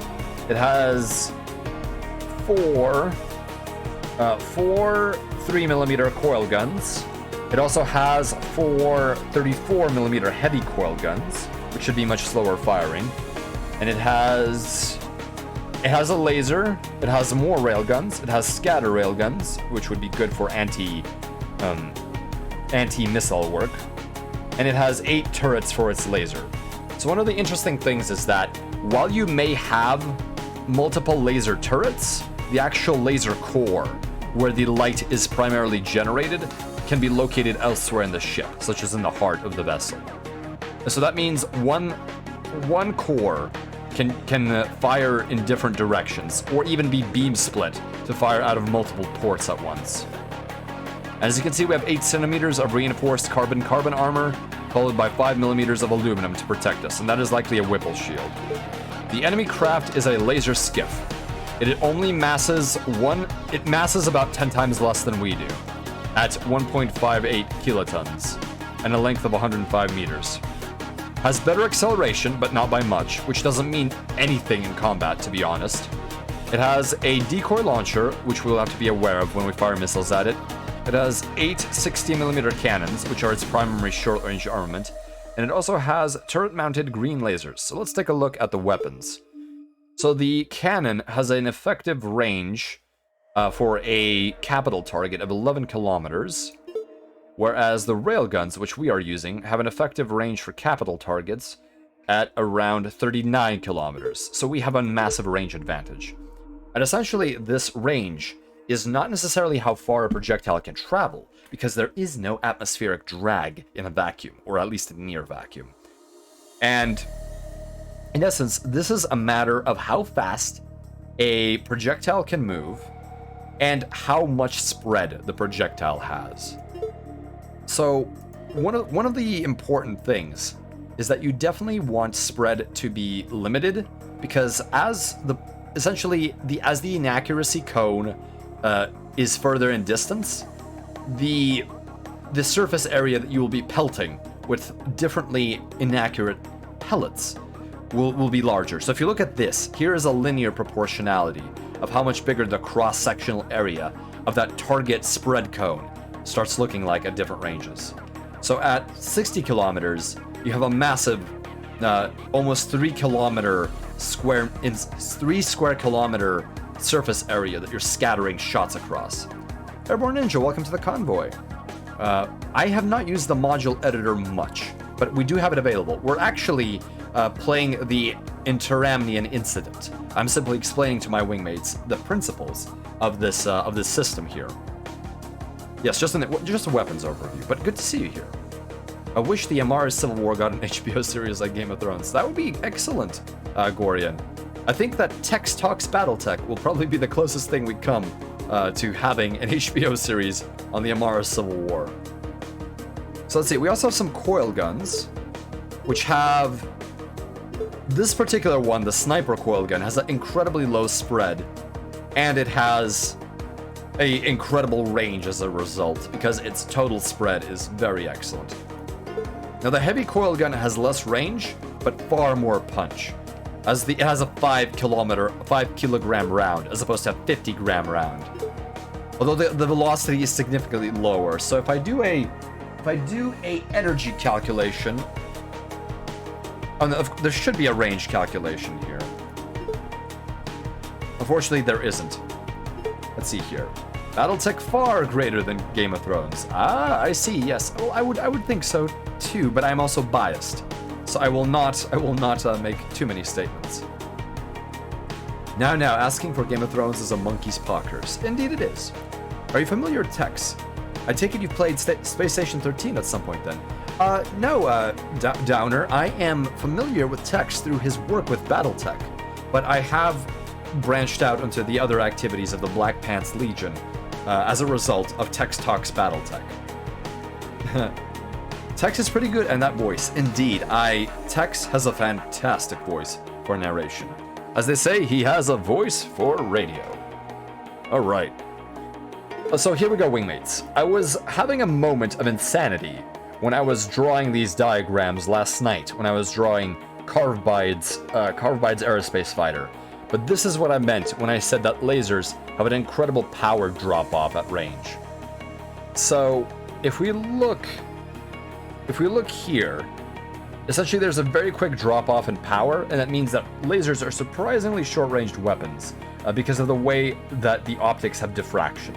And that is also based on the actual wavelength of the laser in question. So if we look at here, the green laser has a power density at 10 kilometers of 240 megawatts per square meter, whereas our titanium sapphire laser has 1.46 gigawatts at 10 kilometers. So this is about 1.5, and this is about 0.25. Oh, no, let's see, 1,500 versus that. So that is about 6 times more. 6 times more power at a comparable range with our laser. And of course, we will have flak missile launchers to utilize for a long-range attack. Lasers diffract in the vacuum of space? Yes. They refract just as a property of the way that the beam is, and that entirely depends on the beam, on the optics, and the beam. Basically, the optics that are being used, and also the wavelength of light itself. To quote a wise merchant, that's a lot of damage. Indeed, it is. We don't have any atomics in this scenario, unfortunately. We only have flak missiles, but even these will be fantastic. We may actually attempt an alpha strike against this enemy craft. So let's begin.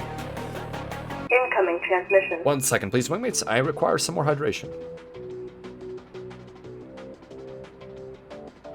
Ah, wonderful. Oh, I love this music. The music in this game is surprisingly well done. It is just enough upbeat and just enough of that futuristic vibe to really, really work. In order to precisely disable the enemy ship, Admiral, I recommend 2 things.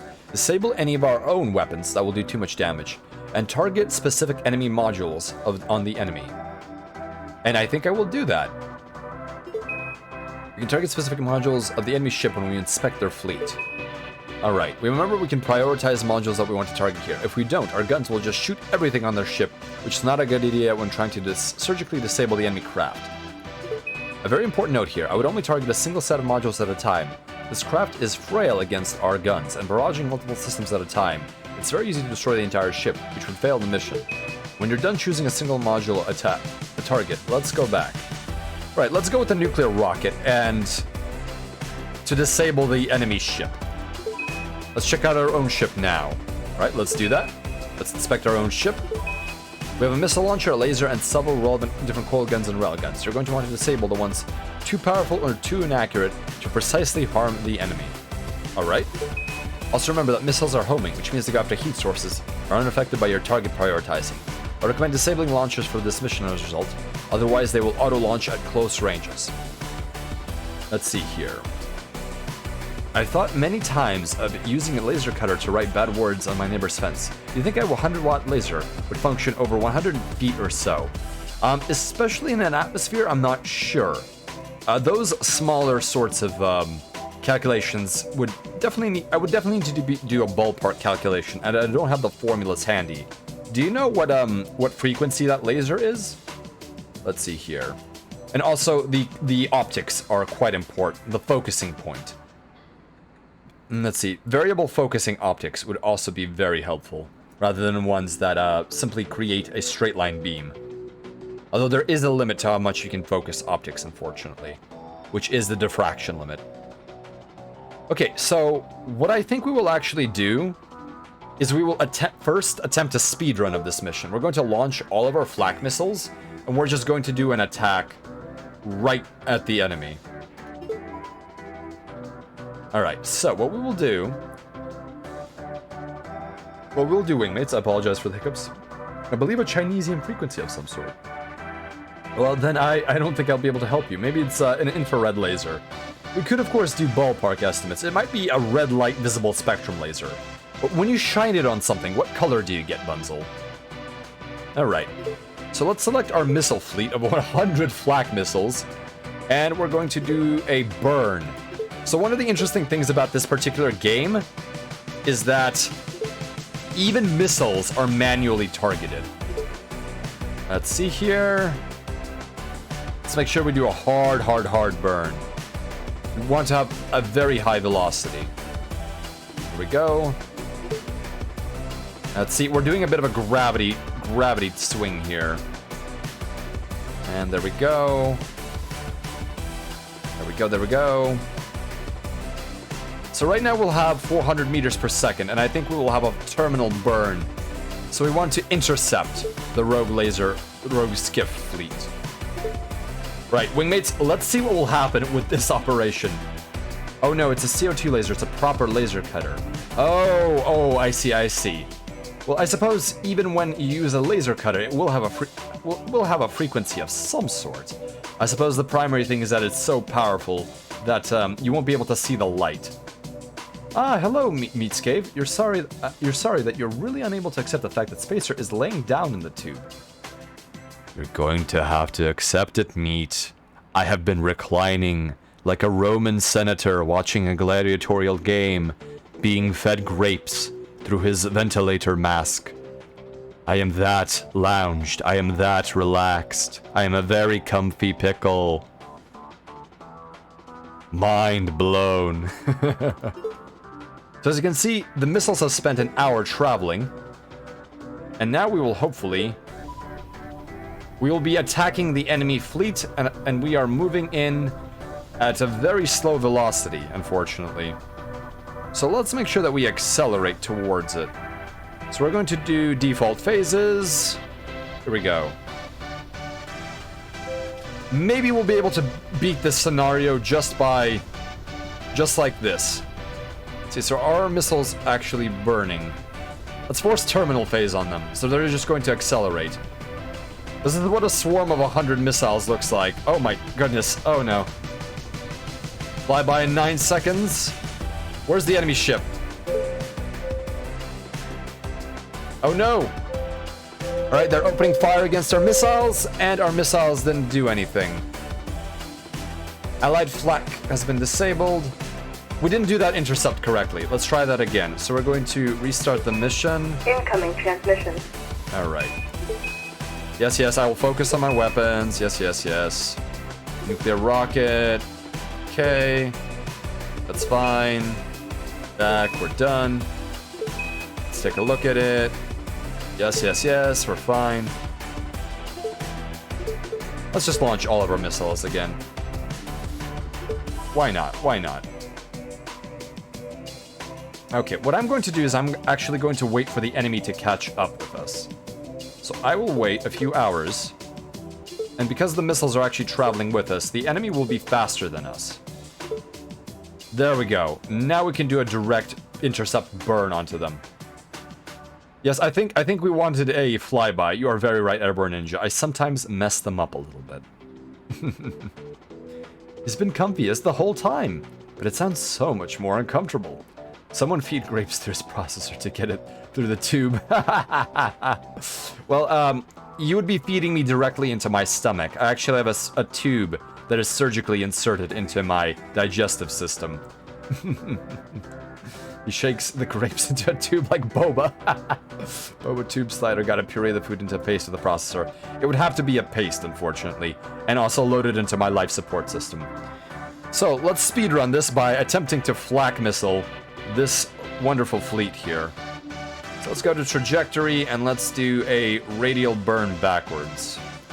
So tangential burn backwards. Doing a very, very hard burn. Let's in fact go 1 kilometer a second. And we'll adjust that. There we go, keep adjusting. There we go, and we're going to do an can flyby. Flyby, yes, we want a flyby. Come on, come on. There we go, we're gonna fly by the rogue laser fleet skiff. Not enough Delta V. Ah, darn, we put in too much velocity. All right, let's adjust our tangential components here. All right, we're just gonna have to restart that targeting. So we're gonna burn backwards. Here we go. Burn radial out. Here we go. And burn a little bit harder this way. How goes the interstellar conflicts? Ah, Hartley, welcome to the convoy. Currently, we are attempting to attack the enemy with our missiles in an attempt to speedrun this scenario. But I'm not sure how well this will go, so we're just doing our best here. Let's see how well I can aim this. We're going to switch to relative frame of reference as the gunship. No, the wrong gunship. The rogue laser skiff. Let's see here. It doesn't do too much, unfortunately. So we're going to go back. Let's see here. Go back to Intermnia being our reference frame. We're going to do another flyby. There we go. So that should be a very speedy missile. Let's see if that does it. And we'll run the turn. Okay, flyby in 34 seconds. Let's make sure that we have our... Okay. So we'll do the default phases, I think. So let's see what these missiles do. All right, here we go. Let's look at the laser skiff. Laser skiff is going to begin shooting at the inbound missiles. Thank you for the clip, Attenborough. That is much appreciated. Flyby in 21 seconds. Missiles are doing their course correction. Ah, Shiloh, welcome to the convoy. You are about to witness our attack on the enemy here. Alright, let's hope that we get a collision and at least some kind of damage on the enemy ship. I certainly hope that we can. Oh. Ooh! Unfortunately, we did not do too much to the enemy. Let's take a look at their armor diagram. Well, at the very least, we damaged the laser skiff, which is nice. Oh, we disabled the nuclear rocket, so the enemy will have no maneuverability. What our next target will be is the silicon radiators. We will want to make sure that they are unable to essentially use the reactor, because the moment we destroy the reactor, their radiators, the reactor will be producing far too much power, and they'll have to shut it down and crank it down. And otherwise, we will be disabling the weapons, either way. We did poke them, but we poked them well. We destroyed their nuclear rocket, which is all that matters. All right, let's go. Now we're going to begin a actual orbital join with them. We're going to do a very slow approach. We're not going to fly by, we're going to intercept them so that our relative velocities are short so that we can take advantage of our range advantage. So let's take a look at what we can do here. So let's start doing a maneuver, and let's adjust it temporally so that we actually do an intercept. So let's see, let's move it up a little bit here, and let's use as little delta V as possible so we have more delta V for combat. So now I will adjust the temporal phasing, and I will move the position in which we actually will do this maneuver. Let's see here, pull it back, pull it forward. Oh, what is it doing here? All right, let's see here. Let's move this way. I'm going to cancel that maneuver. It's doing something a little bit funky right now. Let's see. I will probably want to start that burn now, actually. So let me start it here. So we'll select trajectory, and we will burn retrograde in order to lower our periapsis here. There we go. So let's move our temporal slider forward, and that does nothing, unfortunately. So I'm going to actually just drag this. No, we're still too slow. We need to make sure that we should have burned earlier. So now we will have no choice but to burn later. So let's undo that maneuver. Is it nuke time? It's a little hard to follow. Shiloh, we just did missile time, but we used flak missiles, which are essentially just explosive missiles that prior to hitting the target will detonate and send out a lot of high-velocity shrapnel to slam into the enemy. This is probably because if we had used nuclear weapons, we would have atomized the enemy. So in this case, we are utilizing a less lethal alternative, as there is a valuable VIP on the enemy laser skiff. So because of this, we must be very careful about how we take this ship down. We must board them, essentially. Okay, so let's see here. What if we begin our trajectory change here? That's fine, that's fine, that's fine. Okay. Now let's adjust the temporal point here. Come on, come on. Adjust the temporal point forward, adjust the temporal point backwards. Let's keep adjusting it forwards. Let's see, come on, keep going, keep going. Oh, there we go. We need a couple of orbits to get a proper intersect. There we go. So we will intercept the rogue laser skiff. There we go. Actually, what will we want to do? We will want to actually match the orbit there. No, I think intercept would be fine. There we go. Okay, so let's run our turn. I really could have done this in a much more smart way, but that's okay. And couple more of these 6-hour sections, and we are about to match orbits with them and intercept them. Let's run turn. Oh, we are going way too fast. I've completely forgotten. We might have to restart that, wingmates, because I did the wrong kind of intercept. We don't have enough delta V. Oh. So we are already firing. Oh, 7 point, no, we're actually fine, Let's take a look at the enemy laser skiff and how they are being hammered. Ooh, our accuracy is fairly low. Okay, one radiator is down. Oh, and we've sent them spinning. So this is a problem. However, the spin is constant. Carbide, thank you for being with us for as long as you could. I'm glad that you were able to join us. Rest well, rest well. So right now, it's railgun time is what it is. Let's see here. I'm going to pause the game for a second here, and I will wait till we actually have sufficient range. So see, we're not using the flak missile launcher. Let's see, we are still targeting the radiator. Oh, there we go. We're targeting the radiators now. Let's take a look at the armor on the skiff. The armor on the skiff, as indicated by these little squares, is being ripped apart. Okay, there we go. The enemy skiff is very disabled. Actually, we can probably stop firing.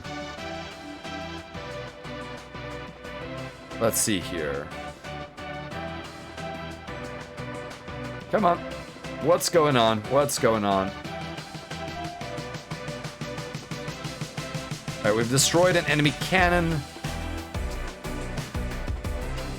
Alright, what is missing? What is missing? Are they using these oh, there's one more combat radiator. I completely forgot. There's one more combat radiator. There we go. The enemy should be in deep trouble now.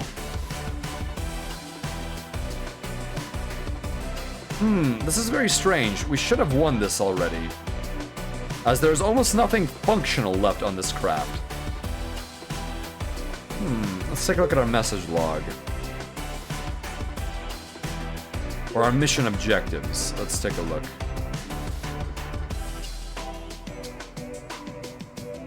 We've already done a very good job. Pew, pew, pew! What are we... You know, maybe we actually do have to destroy all of the cannons. So what we're going to do is we're going to go back to the gunship. And we are going to give it a proper command. We're going to tell it to intercept.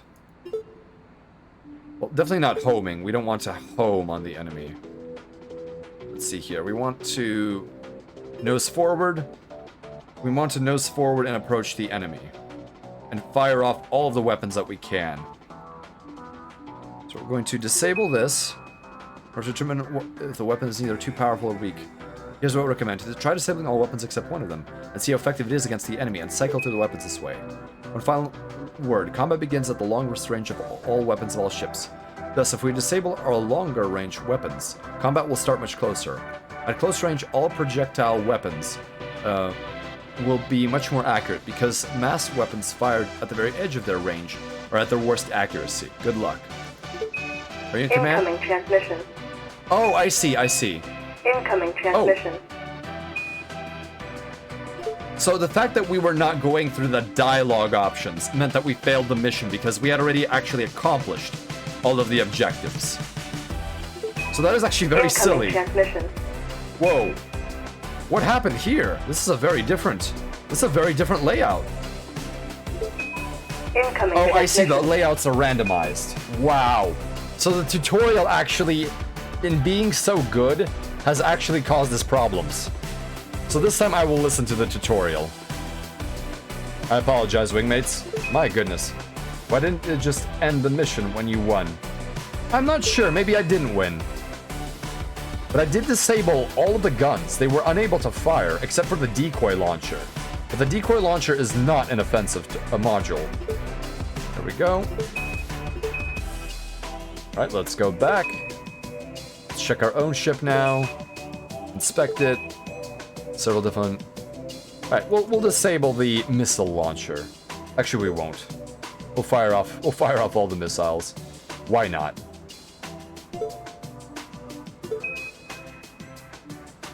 There we go. Okay, so now we have pleased the tutorial gods.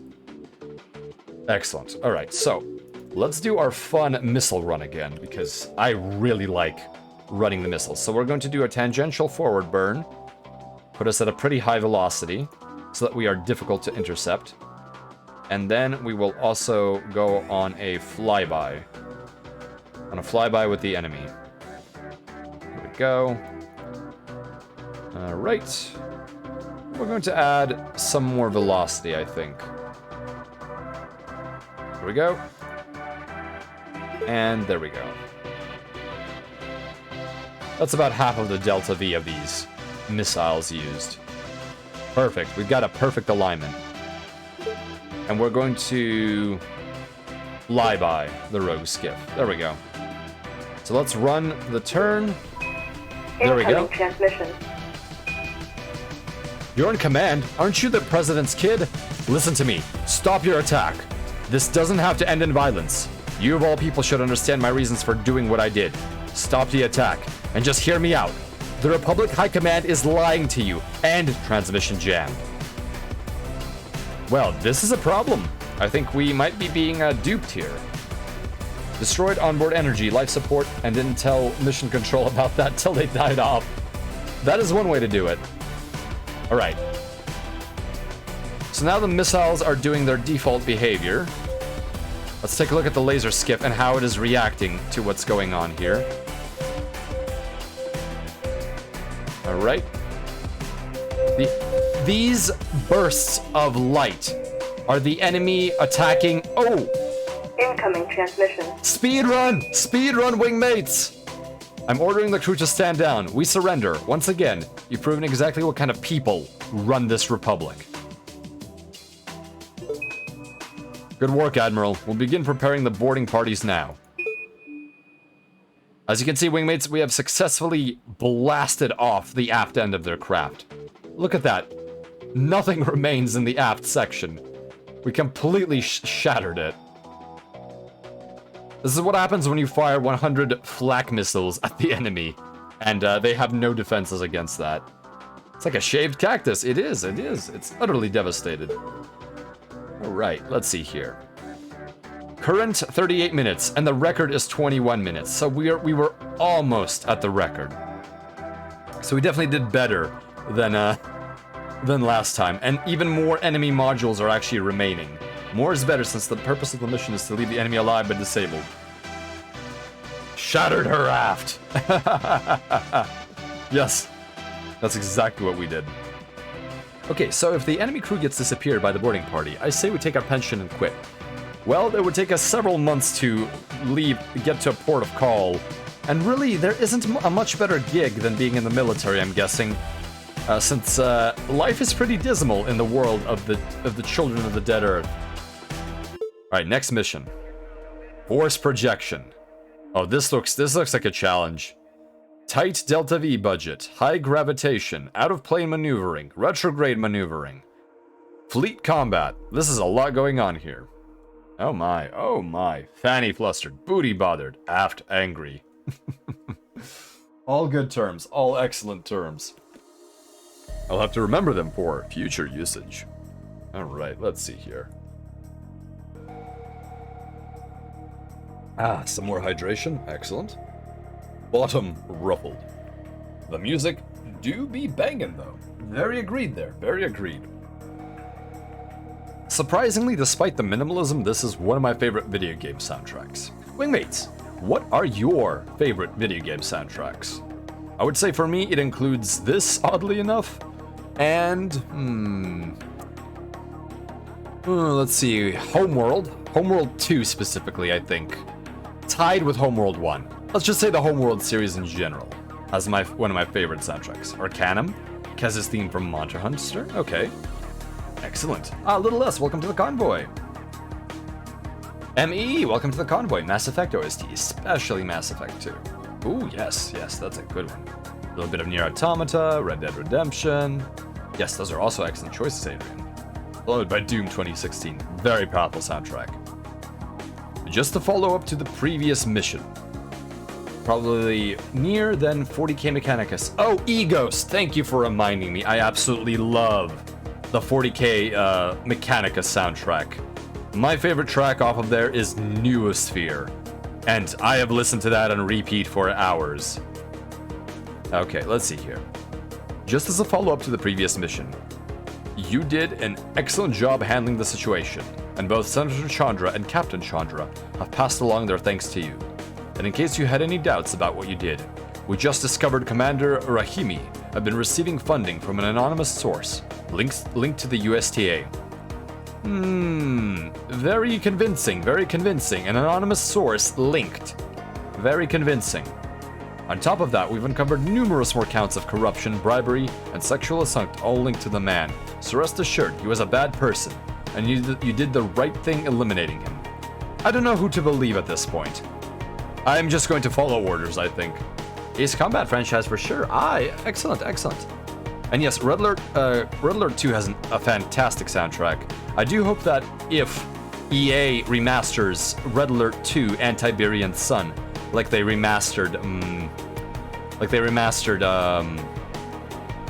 Command & Conquer 1 and Command & Conquer Red Alert, the original, I think it would be great if they showed off some of the unreleased tracks, like they did for the remastered soundtrack. Source, dude, just trust me. Yes, that's exactly the feeling I'm getting. It's a strategy game. The right faction is the one you play as, silly. Thank you, Shiloh. I really needed to hear that.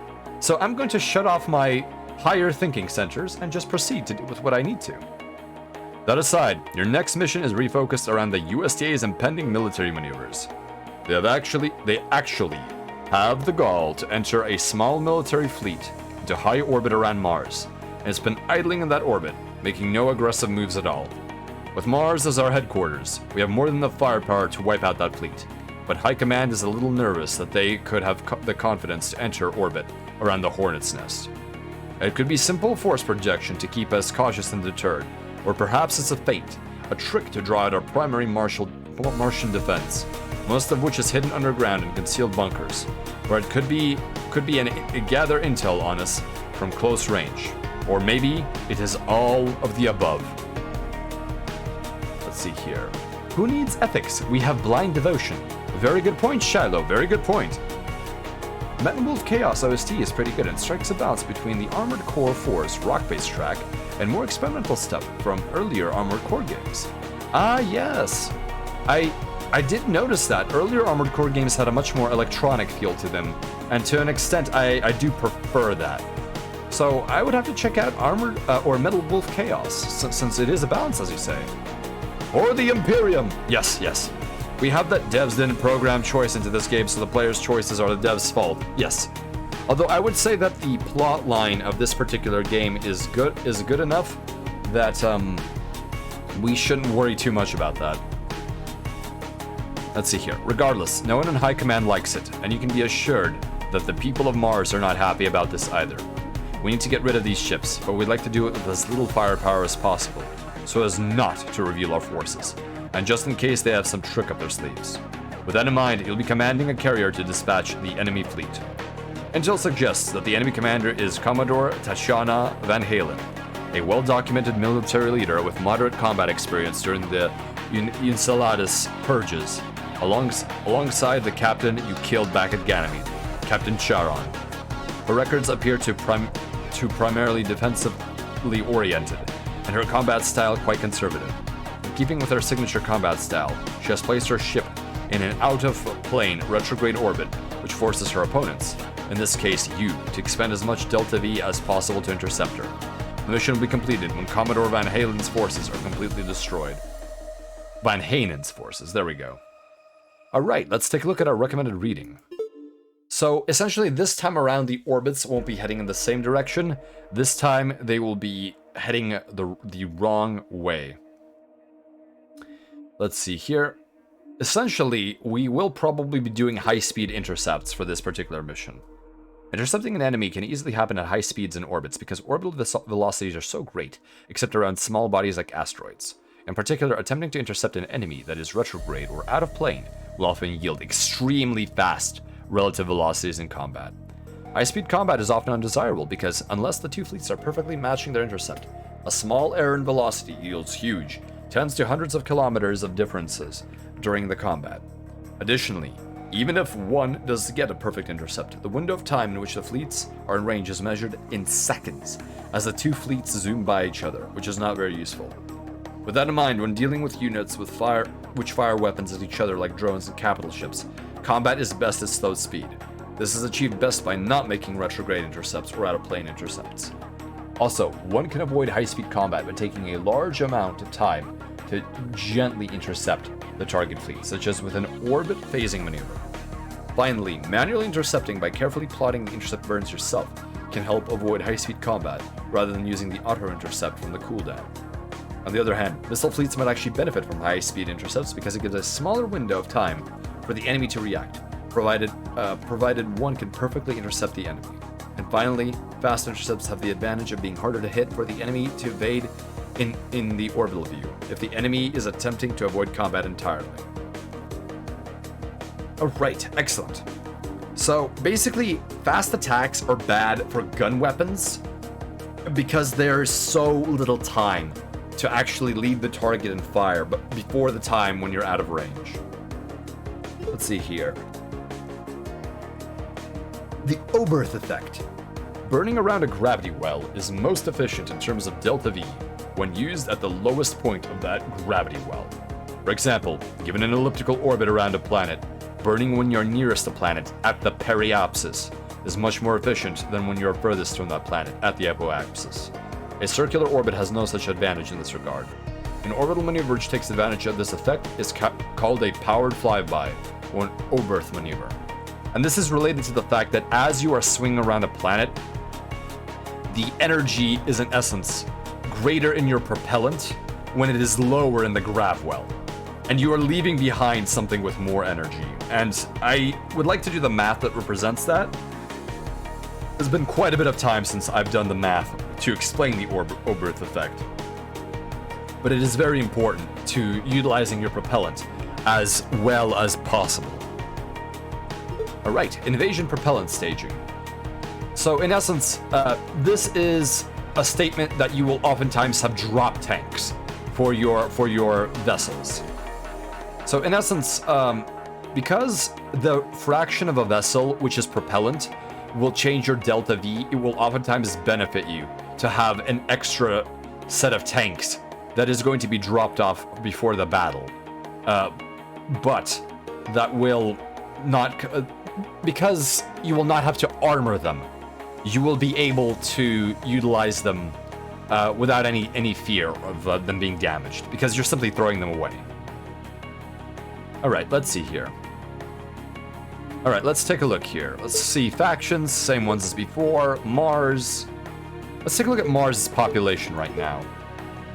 Population? 788 million. That is a lot. And the orbital population is 12 million. So Mars is quite a populated planetary body. So we will actually have two craft in this case. We will have a support carrier, which weighs about 5,000 tons, and it will have drones. We will now have laser drones available to us, but it primarily has defensive cannons, so I would not use this in direct combat necessarily. And it uses methane and it has a delta V of a decent amount, 4.64 kilometers per second. The skirmisher is a very lightly armed craft here, but it does have nuclear missiles and only 4 40mm cannons following that. So we have a very missile and drone heavy attack that we will be doing. Let's take a look at the enemy craft. The enemy has a single large laser frigate. So the laser frigate is the best at knocking out missiles because it has quite a few lasers on it. But at the same time, it is also one of the hottest targets, and disabling the radiators will reduce its firepower. So, let's see what our ordnances are. We have the usual cannons. This is the drone cannon. We have our usual lasers. Let's see, so titanium sapphire laser was on who? Let's see, so the enemy has a violet laser, and that's the violet color spectrum. Oh, here we go. So the violet laser is actually very powerful. It's a 100 megawatt laser, whereas the one we will have will be a 400 kilowatt laser, which is over a magnitude less powerful. Well, slightly under a magnitude less powerful. Let's see. So we have our beam drone, which is a laser shooting drone, which will have excellent precision firepower. And we will have our Stinger drone, which will have autocannons. Alright, let's begin the mission while we can. Let's take a look at our orbital situation here. Incoming transmission. Okay, so we are currently at a terrible inclination, and we are at opposed orbits. So what we will want to do is we will want to actually orient our orbit to be the same, because we don't want our precious drones to waste any power on Delta V. Alright, let's inspect the enemy fleet. Right here. The enemy fleet consists of a single large laser frigate. The range of lasers doesn't change based on the size of the target, unlike the projectile weapons you're used to. This means the small size of your drones is no longer an advantage against the laser frigate. And this is the USF Dusk Inferno. And I think this looks rather nice against the backdrop of Mars. Don't you think so, wingmates? Very aesthetic. Until you take out their laser, any drones you send at the enemy will likely be annihilated long before you can get into range. So this is sort of a hint saying that we should use atomics to disable their engines and their radiators. Remember to target the enemy's modules. That's all for them. Go back and inspect your own fleet now. Alright? Let's inspect our own fleet. There we go. This is your first combat where you have multiple ships in your fleet. Open up your fleet and examine the skirmisher first. So this is our skirmisher in action. Your skirmisher has, aside from projectile weapons, nuclear missiles for blasting the enemy. You want to use them in huge salvos against the enemy's laser. If you launch too few at a time, the laser will be able to pick off them one by one before they can hit. Okay. Let's examine your carrier now. Aside from the projectile weapons, your carrier has drones it can launch. The drones will be very powerful once the enemy's laser is taken out. Just remember to carefully manage their Delta V. This is important. They do not have infinite resource available in that regard. Them aesthetics, yes. These aesthetics are very simple, but very clean. Simple and clean is the way that we're making this game feel tonight. Mars background reminds me of an Unreal Tournament stage. Yes, it does, a little bit. It does. Yes, and I do like the lighting that's been added to the surface of Mars. Essentially, your three tactical options are missiles, drones, and your capital ships. Let's go back. One last note about this situation. Note the arrow of the enemy's orbit indicating the direction that it's going in. Notice the arrow on your own orbit is going the opposite direction, so the enemy is in retrograde orbit. If you match up the two orbits, you'll be running headfirst into the enemy at extremely fast speeds, twice per full orbit. Once you get into prograde orbit with the enemy, so your combats are much slower. The easiest way to do this is reverse orbit around Mars with the tangential red thrust handle. Finally, if you do, in fact, want to make a retrograde intercept, the red auto-intercept will perform poorly. You want to use the orange auto-flyby control. Okay, there we go. Ooh, this soundtrack is getting a little more serious now that we're fighting around our homeworld. Well, our relative homeworld, Mars. Okay, so I think we will actually want to level out our orbit, and also we will want to circularize it. So what we'll do is we will select our ship here, and to save on Delta V, what we're going to do is we're going to completely reverse our orbit here. Let's see if we can actually do that. Come on. I don't think we can, actually. Let's see, so tangential, we are slowing down. Yeah, we do not have enough Delta V to reverse our orbital course. That is for sure. So that is not an option. I love the soundtrack. It reminds me of Perimeter somewhat. It does have a bit of an electronic feel to it. In that sense. There is a certain je ne sais quoi, Shiloh.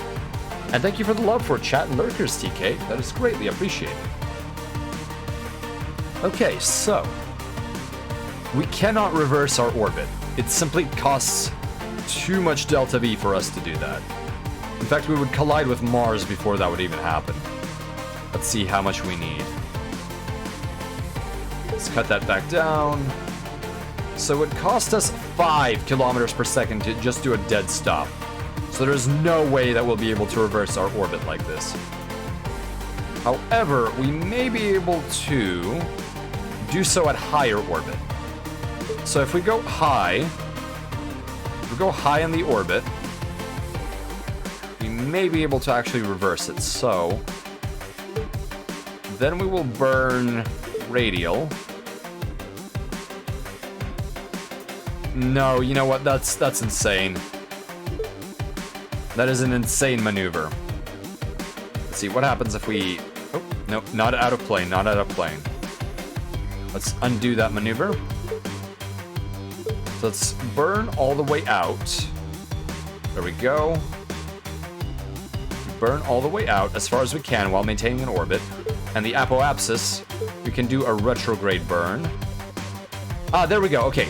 So as you can see, it is much cheaper to change our velocity at a higher location.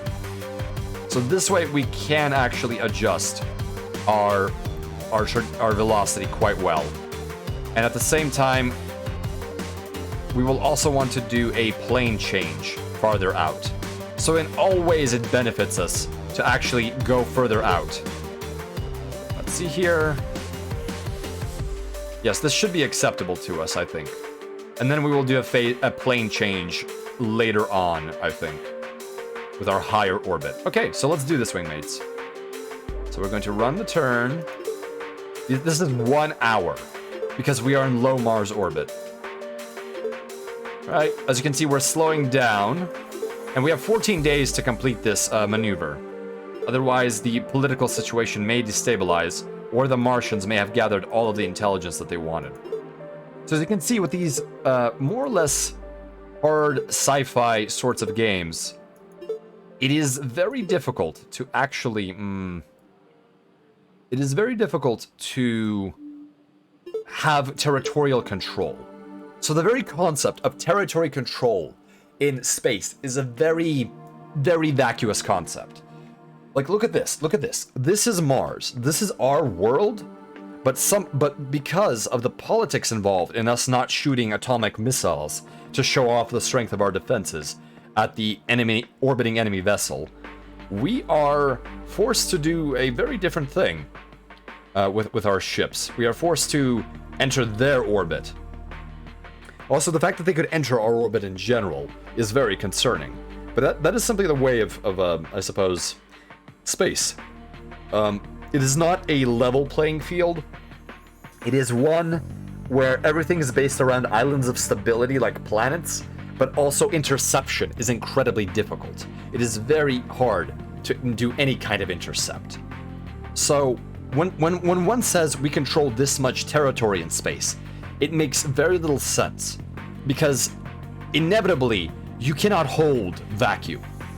That would simply mean that you have an orbit around a sun, and that is pointless in many ways. Simply because there's nothing there. Only the ever-moving celestial bodies have any value to them, but also traveling to them, if you're not using a direct brachistochrone burn, is very complicated.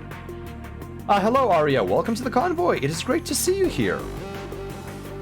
We are currently doing some Children of a Dead Earth, which is a very realistic Starship combat simulator. So we are about to reverse our orbital path, wingmates. There we go. We have turned our ship around. So now we are actually going to be orbiting the same way.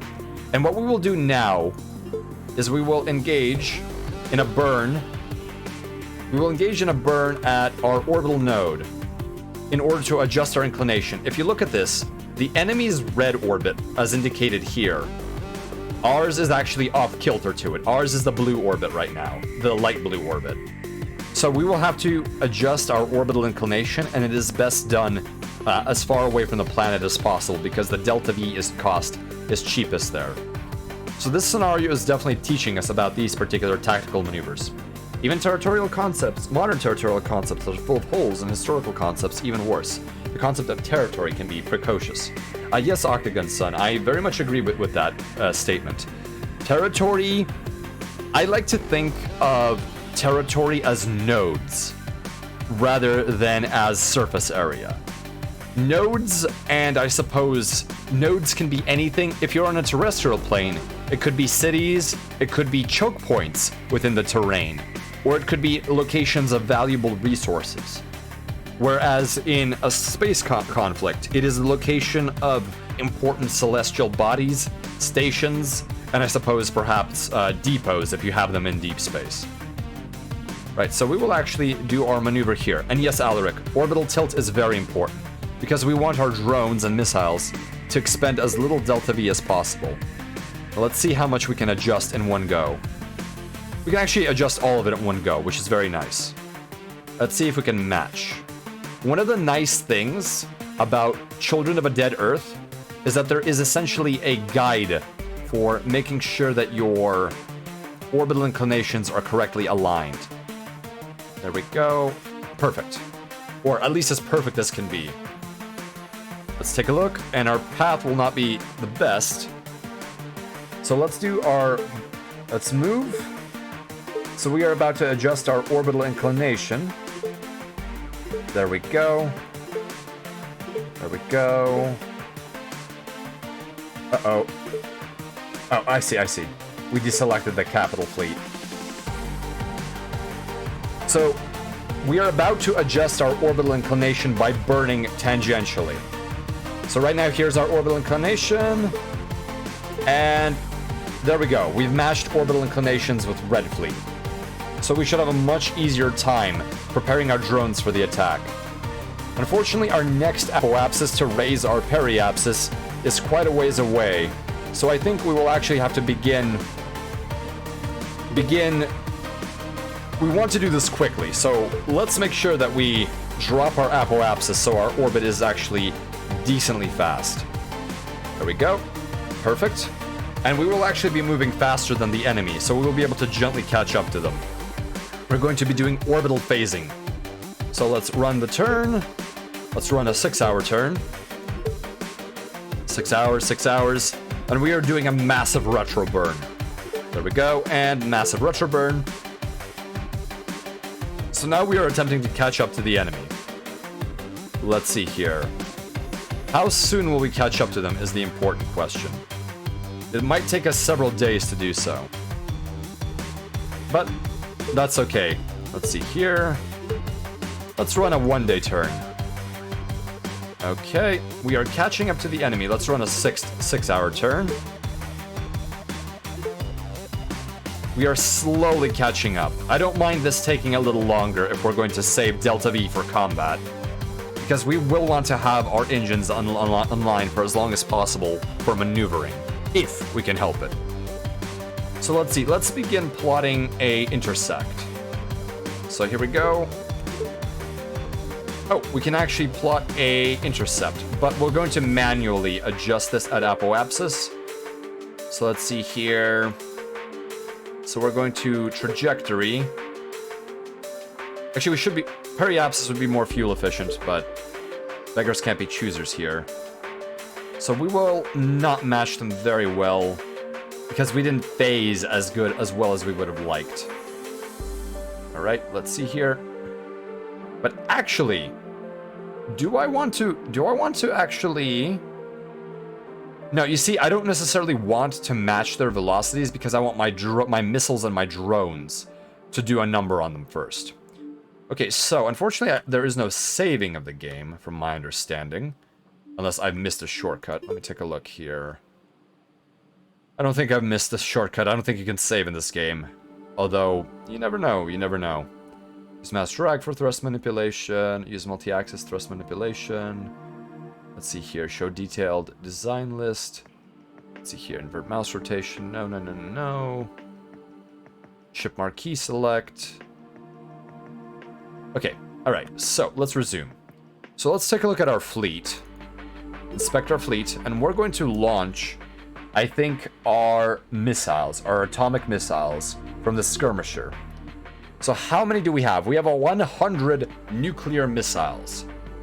So one of the issues with atomic weapons is that if you have too many of them together, it is very possible to have them destroy each other instead of, how shall I put it? Instead of detonating correctly. You see, an atomic weapon relies on the correct sequence of explosive detonation. It requires precise timing of the explosives, which slam together the core of fissile materials. And if that timing is thrown off by one part of the explosive being ignited previously, you're simply going to have a very nasty, dirty bomb. It'll still be explosive, but it will be very, very useless as far as an atomic weapon goes. So if your atomic weapons are too close to each other when they start going off, that is precisely what will happen. So, one question we have here that we need to decide is, do we launch a single swarm of 100 or 2 swarms of 50? The enemy does have quite a few laser weapons, so we want to be very careful with this. However, 50 might be enough, but at the same time, 100 might be better, especially considering that the enemy probably has decoys. I'm not sure. I think that maybe 50 might be enough. It might be enough. But we would have to be very careful with this. And we will of course be using a very high Delta V in order to attack the enemy. So I'm going to at least launch 20, and then I will launch 2 more, which is half of my payload. So that is a flight of 50. Toss a coin. Let's see, do I have a coin handy? Let me roll a die. 1 second, please, wingmates. Let me do that very quickly. All right. Hamate Dice Roller, a fantastic website. Dice Roller. Here we go.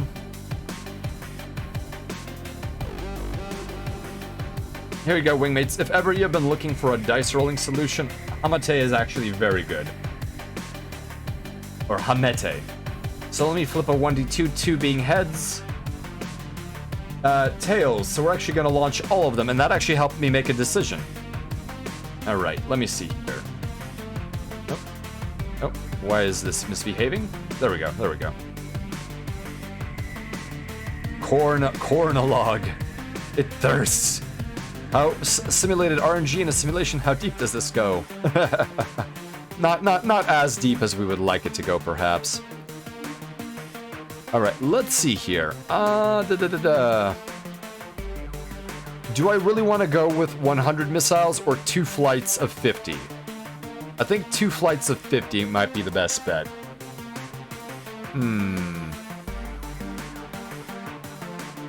Let's see. Groups of 5.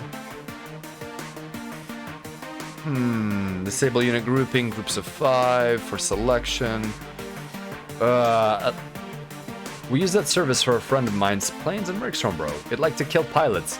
Ah, I see. So you've had an unfortunate experience with the random number generator. I too have become rather paranoid about random number generators at times and their behavior.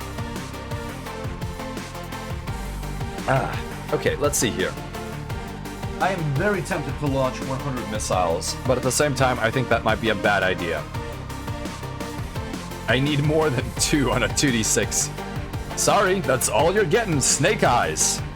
1, 1, 1, 1, 1, 3. That's terrible. Utterly terrible. Okay, let's see here. So I think that we will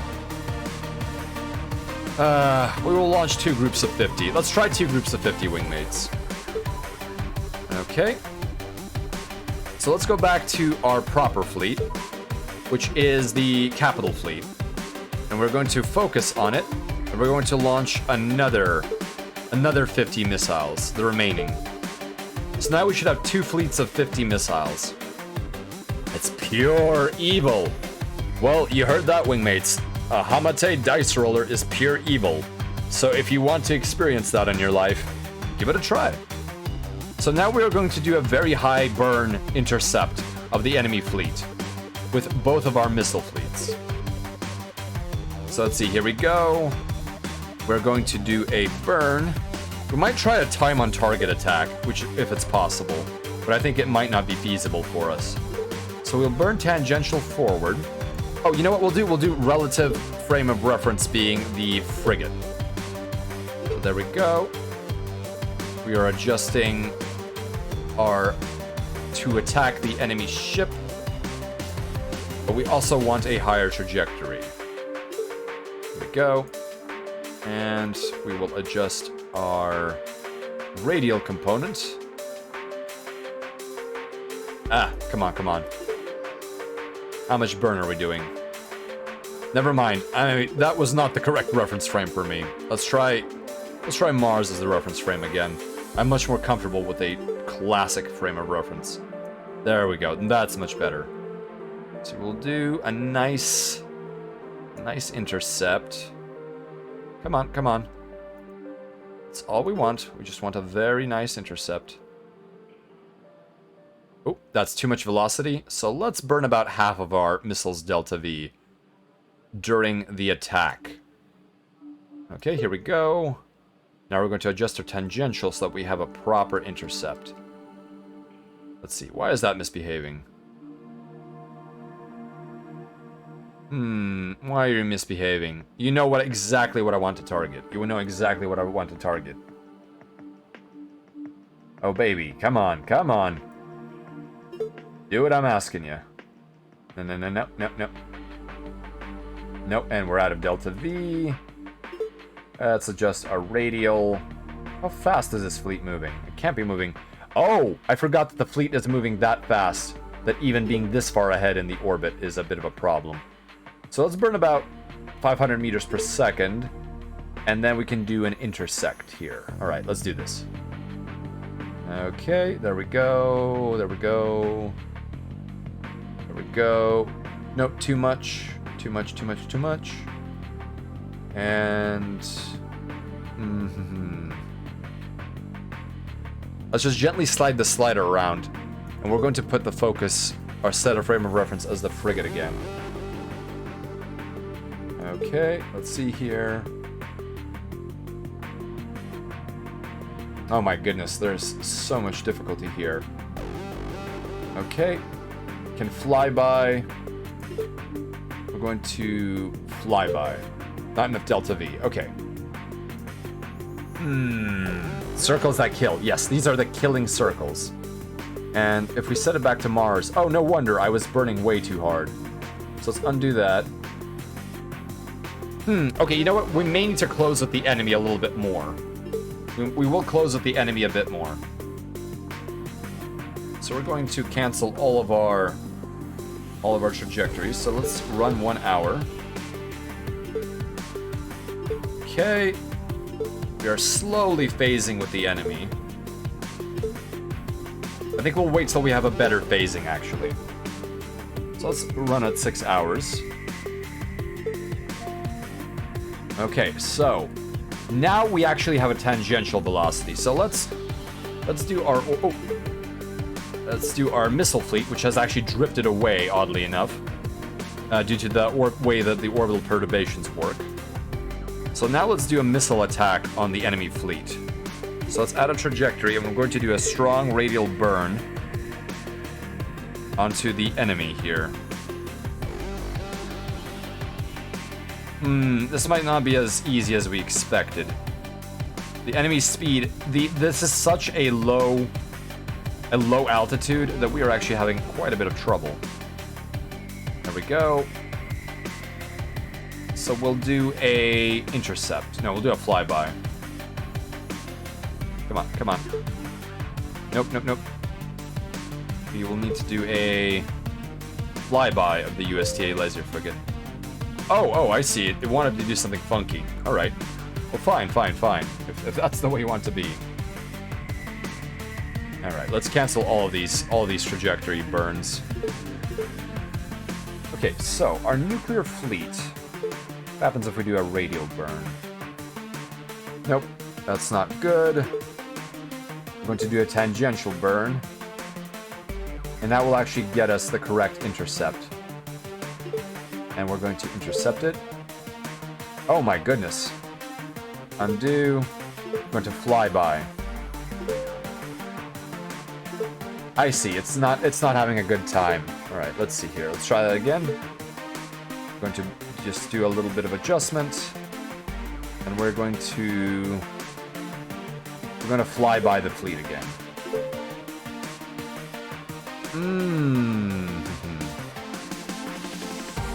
That is more than enough Delta V. What are you talking about? That is more than enough Delta V. What are you saying? What are you saying? That is a clear intercept. And well, you know what? Let's try it. And we'll select the other nuclear missile fleet. And we will give it a trajectory. And we will have it accelerate forward a little bit. And just a little bit. And we'll have it do a flyby here.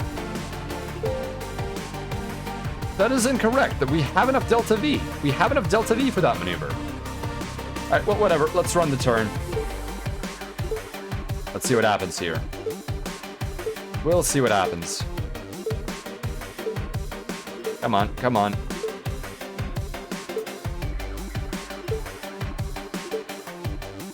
That is very strange. Well, looks like we've wasted our missiles. That's a problem.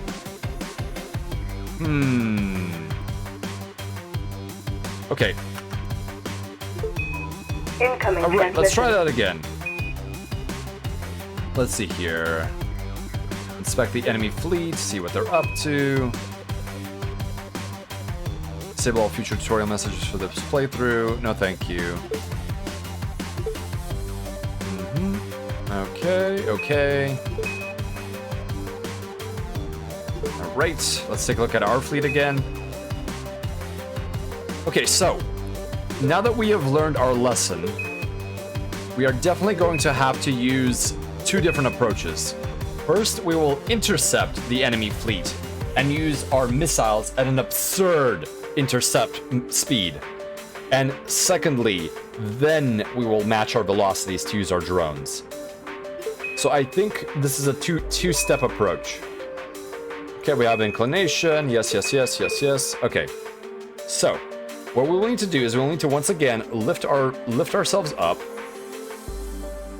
We will need to do another burn. But this time we will do something special.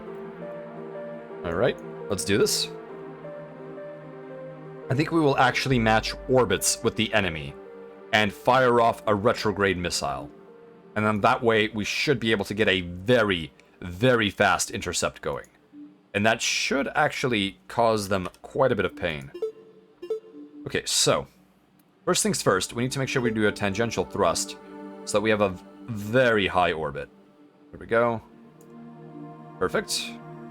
So now we have a very high orbit around Mars, and we can do a burn at the orbital node in order to actually change our inclination to be correct, because that we will always have to do, no matter what. There we go. And let's match that inclination. What's going on here? What's going on with the inclination? Some of the lines are a little bit hard to see. Right. Adjusting, adjusting, adjusting, just a little. There we go. Perfect. Okay. So we've done one burn, which means we've shot out further, and now we are going to slow down because we are further in the system. We are going to adjust back to 1 hour, and now our inclination should be correct. There we go. So this is our orbital situation. Now, if we are here, our phasing isn't quite correct. So what we're going to do is we're going to do a tangential burn to expand the orbit here. And we could actually fly by the enemy, oddly enough. There we go. We'll get a little bit more orbital velocity, but it's not much. We're only using 180 delta V for this operation, which we can easily cancel out when we finish the missile flyby phase of the operation. So basically what we're going to do is we're going to try to develop an absurd velocity so that we can head-on attack the enemy ship with missiles. Alright, there we go. So let's see. When we are here, they will be here. So let's wait till we reach the far end of the orbit before we launch our missiles. And then we'll be able to essentially adjust the attack. Alright, let's see here. So the enemy is orbiting. The enemy will vaguely phase with us. And I will be able to, I think, launch a missile sideways ahead and have it interdict sideways. Alright, so let's run our run here. Okay, there we go. Now let's go back to 1 hour runs. Now, when we get close, we will need to start thinking about launching our missiles. Let's see here. Okay, if we were a missile right here, what kind of burn could we do to have an intersect with the enemy? And how much will it cost us? Let's see here. So here it will cost at least... We'll need to do a flyby.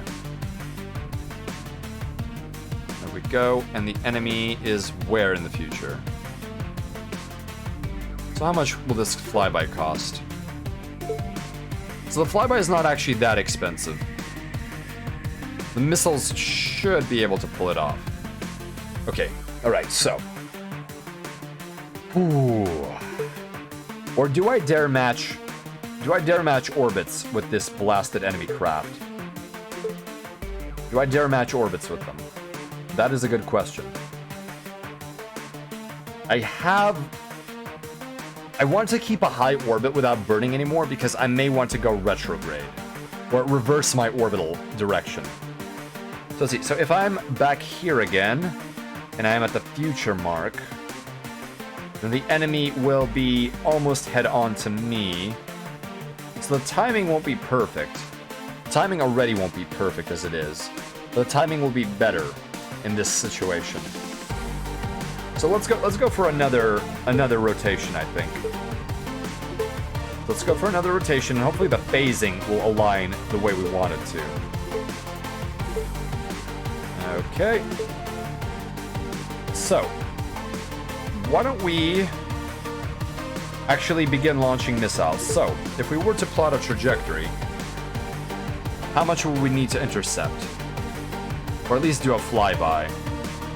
So I will accelerate aggressively forward as if I were a missile, and then I will adjust this way.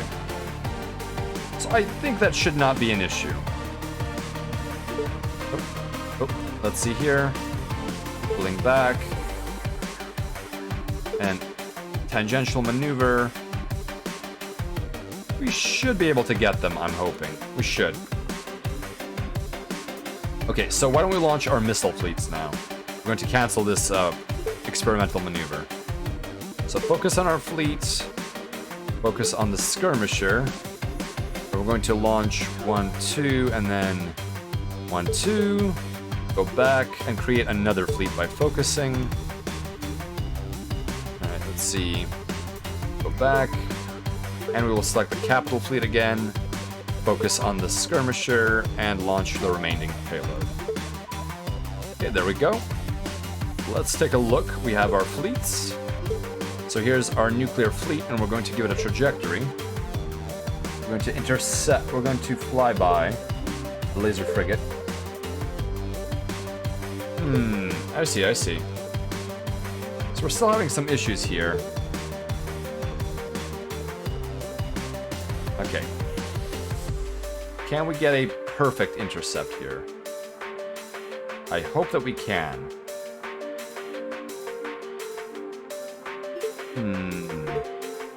Okay, so we can actually plot an intercept. As long as we time it right. Let me actually erase that and attempt an even more accurate manual intercept. So let's focus the camera onto the nuclear missile fleet here. Let's make sure that we can properly do an intercept. So we'll do a bit of radial burn. We don't want to go any faster. So let's see if we can get a proper alignment. We'll see the enemy fleet will be here. So we may need to burn a little bit more. And yes, there we go. Okay, and the enemy will be... Where will the enemy be when I'm roughly there? May need to burn a little more tangentially. Okay. And... do we need any tangential directionality to this? Okay.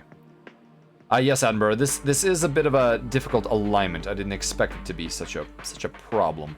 But we're going to get this. I don't think we need any out-of-plane maneuvers. I hope we don't need them, but I think we have been having issues with our plane.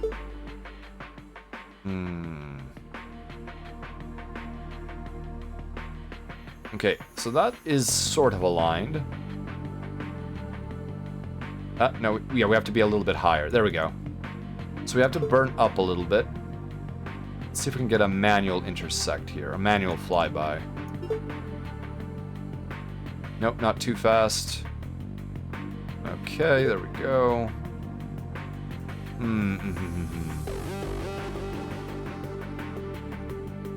Okay, well, let's try that. Let's see what a flyby will cost us here.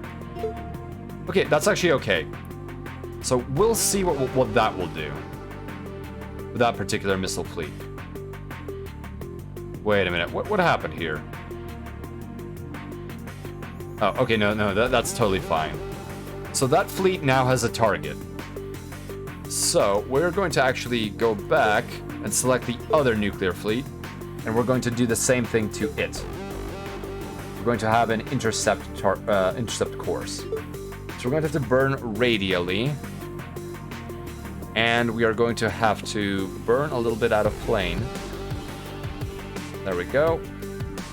And a little bit tangential back, or a little bit forward. A little bit back, I think. And let's see how we can do a flyby. And that's acceptable. Okay, cool. There we go. So let's switch to 1 minute because our missiles are about to make a serious burn. Okay, we can switch to 10 minutes. Alright, wingmates. So both of our missile fleets have been dispatched. As you can see, they are both careening on a retrograde course to the enemy missile ship. Let's see what will happen. Incoming transmission. May the best win, Republic Admiral. Okay, here we go. And our relative velocity is 3 kilometers a second, so we will have, of course, a very quick attack. Let's take a look at the enemy laser frigate. As you can see, we are approaching very quickly. 10, 9, Are you kidding me? All of those missiles destroyed that fast? I don't think we'll be able to do this with missiles. My goodness, this is bad. No, the soulless sieve. I don't even know if that was... Could the missiles have even done anything? At all? My word, that is something else. Wow, wow. Very impressive. Very impressive. It may be time to get into gun range, wingmates. It may be time to get into gun range. And that was at the fastest possible velocity that I could do this at. My word, wingmates. Okay.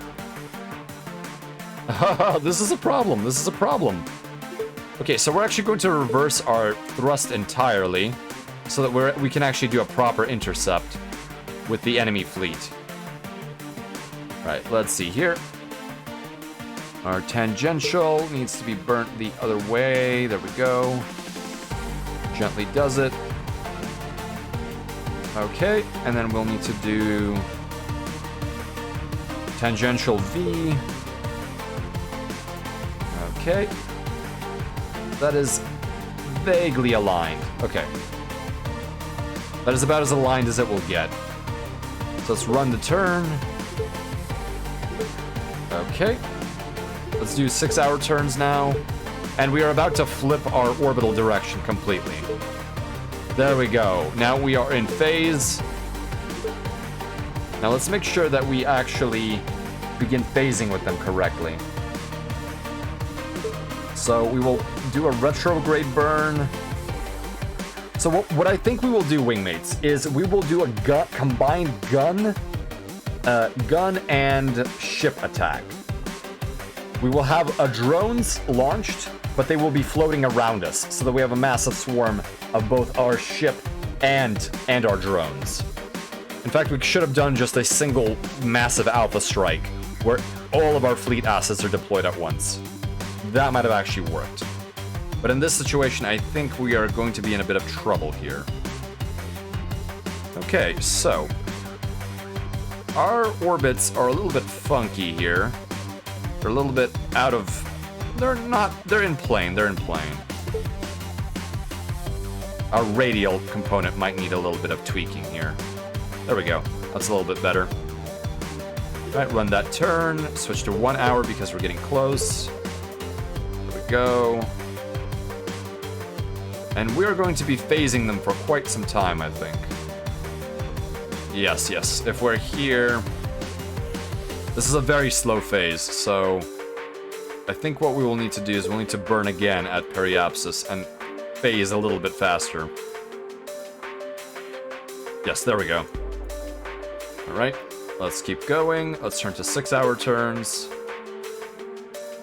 There we go. Alright, hopefully this phasing will be faster because we are running out of time. We are running out of time very desperately. In fact, I think we may have to do a very quick trajectory adjustment again and just be very aggressive because we have plenty of Delta V, well, relatively speaking. There we go. That's fine. That is fine. Alright, let's run the turn. Okay, now we are going much faster and we should be able to intercept the enemy fleet. Okay. Let's intercept the fleet. Okay, that is perfectly okay. And we will actually have a closest approach of 9 kilometers. And we will be... And our interceptor velocity will be 52 meters per second, which is not bad at all. That auto-intercept is actually decent. Alright, so now, before we do that, I think we will actually want to launch our drones. Actually, no, we will want to launch our drones right before the combat, because then our capital ship will have burned a lot of Delta V. So let's make the turns 1 minute. Actually, 10 minutes. We'll select our fleet again. Run turn, run turn, run turn.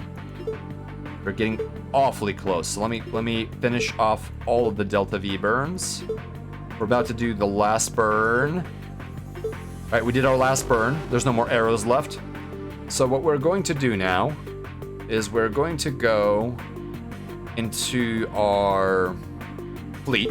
We're going to focus on our fleet, and we're going to make sure that we do not detach our launched drones when we do this. So we're going to disable split from fleet. So let's see here. Let's launch all of our drones so that they can be with us. And this is what it looks like when the carrier is launching its drones. So we have quite a few of them. And we should be able to use this to significantly multiply our capital firepower when the time comes.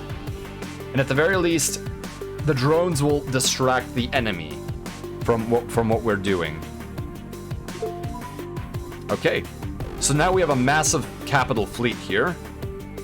We are about to continue onward. There we go. We are approaching intercept. All right, here we go. So the orders that our ships will have would be to go to nose forward until they're closer. Let's see. So enemy gun range is not very soon. All right, and hopefully the drones will behave as they need to. There we go. We should be all right here. So our drone fleet is moving forward, which is unfortunate because I would have preferred they did not do that. Let's see, how do we make sure that all of our ships, all of the drones... Oh, there we go, default remote control. Let's see. Force terminal locking, force boost phase. Well, looks like we will simply have to deal with it and watch our drones get ripped apart. Oh no, our capitals are opening fire. There we go. Let's take a look at the enemy laser frigate. We're targeting the nuclear rocket and the radiators, I think. There we go. We need to disable the enemy's radiators because the enemy lasers are the most powerful weapon that they have.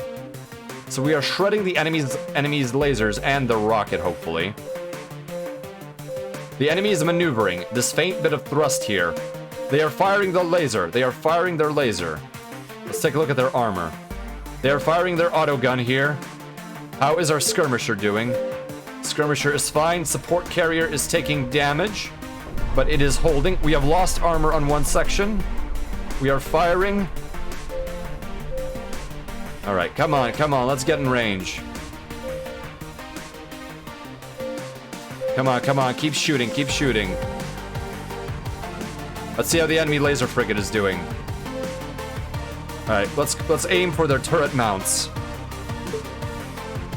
There we go. Let's aim for their railguns and their turret mounts. Hopefully, enemy is no longer a threat. Enemy has lost their power generation. There we go. Incoming transmission. Okay. There we go. That took a while, but we did it. We have destroyed the enemy's ability to run their reactor. Wow. Okay. You've handled the situation quite well. Commander Van Hanen is just a memory now. Good work, Commander. Thank you, wingmates. Thank you. As you can see, space combat is a lot of plotting your trajectory and very little actual combat. It is amazing how quickly that went. Whew, okay. So, we can now probably... Let's see, what's my runtime? Oh, okay. I shouldn't be up without hibernation for too much longer, so I think we can exit to the main menu. So, we just did force projection. So, our next one will be Uranian cargo run, which is going to be a non-combat puzzle. There will be retaking Ceres with an aggressive enemy fleet. There will be another escort or another mission. And there will be main belt extraction, and of course Vesta Overkill, which I have not been able to complete. So the campaign will actually take quite a bit of time, it seems. But yes, once we complete Vesta Overkill, we can unlock module design. Alright. Excellent. Ooh. I think that if I continue onward with the next scenario, I may be a little bit bleary, to say the least. So perhaps it wouldn't be the best option for me to do so. Let me estimate my forces right now, wingmates. How much capability I have left within myself. How much propellant is within my tanks, just to say. Okay, let's take a look. Okay. Are you kidding me? Thank you for the clip, Headless. I appreciate that. I'll have to take a look after the completion of the stream. Alright. Do we have Uranian cargo run? So we did force projection. Let's see here. Let's see what the briefing is. Nippon Prime. We need to make a rush delivery of fissiles. Delta V record is 3 days. Make an interlunar transfer. Okay, wingmates, what do you think? Should we do one last puzzle scenario, or should we wrap up? It will be up to you. Because this one won't involve any gun battles. I think it will be a little bit simpler, but at the same time, it could also be rather difficult at the same time. Let's see here. Make an interlunar transfer with a freighter from Miranda to Titania in the Uranus system, and join the freighter with a cargo station around Titania. The USTA is moving slowly and reacting even slower to our actions. Thus far, the only major battle of the war has been at Ceres, which they have won, and it looks like they're content to take a cautious approach to this conflict. We're going to be counterattacking Ceres soon, but we will need to do something for us first. Our incoming invasion force needs more uranium fuel for their reactors and engines, and more plutonium for their nukes. Miranda, a moon jointly controlled by us and Nippon Prime, is one of the biggest suppliers of fissiles for the war effort. Relations with Nippon Prime have been shaky lately, although they have tried to remain neutral to our war with the USTA. They share much closer trade ties with the USTA. With this in mind, we need you to rush a delivery of fissiles from Miranda to the outermost major moon of Uranus, Titania, in case Nippon Prime gets a foolish idea. Not only that, we need these fissiles to reach our Ceres task force, so Titania will be the last refueling stop before the shipment leaves the Uranian system. Just get that cargo freighter from Miranda to Titania within 20 days, and everything should work out great. I want to say more, but if you need to hibernate, you need to hibernate. That's difficult. Should we end on a gunfight, or should we begin next stream on one? That is an interesting point, Attenborough. Let's see here. So, what do we have? Kill Sphere, a region of stability. Hoffman transfer, which is what we'll be doing. Multi-stage trajectories. We'll have to do multiple burns because we are going to be doing a lot. Cargo bay. No factions that are new. So we'll be running one of these freighters with a pretty high Delta V. Get some rest spacer. Okay. Well, you know what? How about we do a compromise and we do a skirmish? So we'll do a sandbox with some serious enemy combat. So we'll do level presets. We'll do... We won't do any one of them. We will do an asteroid of some kind. I think we will do... You know what? We're talking about Miranda, so we'll do Miranda as our area. So we'll do no allied behavior, enemy behavior, balanced allied craft. So let's just have a big explosion here. So let's throw in at the very least at least 3 warships. Let's see here. We should do some ship design at some point. So we'll do at least 3 gunships. We'll do a fleet carrier. So this is going to be a massive fleet battle. We'll do a number of escorting corvettes. And we will probably do a silo ship. Perfect. And the enemy will also have 3 warships. So we're just going to watch things explode. Good night, TK. Thank you for being with the convoy for as long as you could. So let's end this on a bang. Let's just have things explode for a little bit. And this should be very quick because there won't be any maneuvering. We're just going to go into instant action, wingmates. Instant action. So let's take a look at what the fleet-on-fleet combat could be. Ikuzo! Alright, let's see. We need warships. Or let's see, where's the enemy warships? Where are they? Where are they? Da-da-da. Oh, gunship. I keep thinking warship, but gunship is really the one we want. We want the enemy to have a fleet carrier. Let's see, corvette or cutter? What would we want to give them? We'll give them 3 corvettes so that we have a slight advantage. No, we don't. No. We'll give them equal amount. And they also deserve 1 silo ship. So may the best fleet win. Where is the silo ship here? Da-da-da, silo ship. Okay, there we go. So this is instant action. Let's see what we can do. Enter sandbox. This is going to be a very, very large fleet, so the simulation may slow down. Oh. Why has the enemy had a bunch of things be destroyed? Oh, lasers are already shooting right now.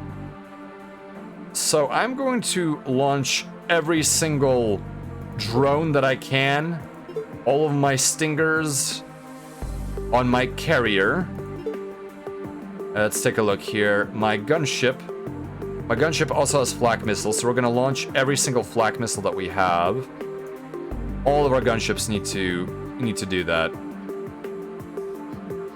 Okay, there we go. Keep launching, and the silo ship will basically be launching everything that it can, and also our blast launcher will be launching decoys as soon as possible. Let's see, do our corvettes have any missiles? No, they only have decoys. Let's see. Alright, and we will select our entire fleet, and we will have them give all the ships in order, and that's nose forward. Right. Oh my goodness. Oh, that is a lot of fleet action going on. All of those wide cones that you see, wingmates, is the way that the, oh my goodness. Oh, we are lagging so hard because the simulation is going insane. Oh, this is going to be very, very bad. So we are launching as many missiles as we can. Let's take a look at the enemy gunships. Oh my goodness. Oh my goodness. There's a lot of laser fire. There's a lot of beam fire. There is a lot of going. The USF Apocalypse engine. My goodness. Let's render every projectile. I can't even rotate my view screen because there are so many intersecting simulation components. Hopefully, as enemy ships die, this will become a lot easier. Oh my goodness. Download more simulated RAM. Oh, this is chugging. This is the epitome of chugging. Well, wingmates, we're doing the fleet chug with us. Oh my gosh. Oh my gosh. Oh, what is going on? There are so many projectiles being simulated right now. This might be a little much. Let's tone down the engagement a little bit. I don't think I can run this. There are so many things on screen. I literally cannot move the camera. Oh my goodness. I can't even zoom out. Oh my goodness. Come on, come on. Okay, there we go, there we go. The zoom is beginning to react. Oh, no wonder. There are streams of atomic missiles being launched. Oh my goodness. Oh, this is something insane right here. Oh, I don't even know what the play-by-play is. Oh, this is so insane. Just the beeping.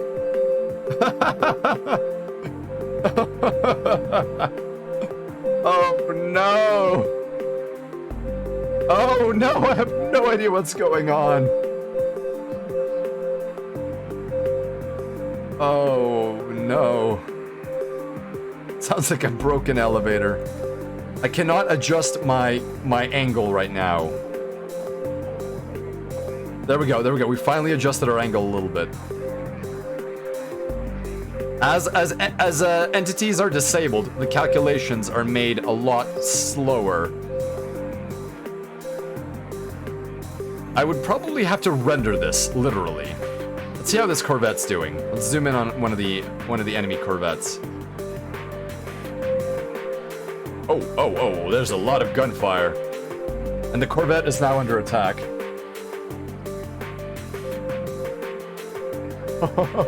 You have 40,000 messages, all marked as urgent.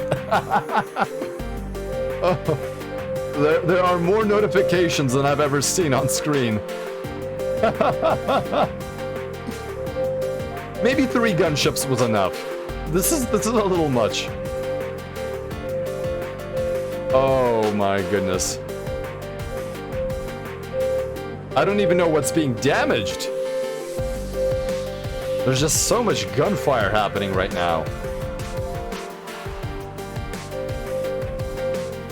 Oh my goodness. Oh my goodness. FPS slider all the way to 1. We're having less than 1 frame per second. Can't believe we went full silly mode. We did. We are completely silly right now. The USF Peace Eater. Man, these Corvette names are great. Oh boy. Oh boy.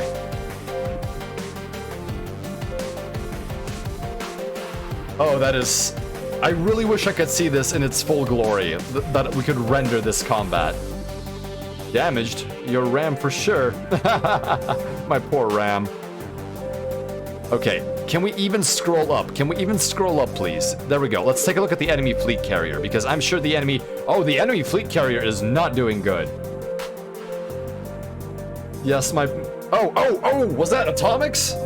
I think those were atomics going off or something. Oh, we're getting a lot of atomics here.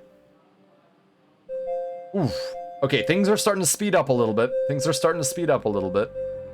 This is mostly CPU bound, I think, because these are physics calculations, and they are likely not being run through some kind of CUDA core. Or some kind of CUDA processing. Oh my goodness. Oh, that ship is devastated. Oof. Oh, it's still burning. Oh. Is that a graphical glitch or atomics? I can't tell. Oh my goodness. Okay, well, we're getting more FPS. My super laser piss. Well, this is actually all tracer fire. The way the game makes railgun and autocannon rounds visible is by having them... Wow, this carrier has actually separated from its formation quite well. Oh my goodness. I can't even keep track of what's going on. That fleet carrier is really damaged. It's very, very damaged. Okay, how about some of these enemy gunships?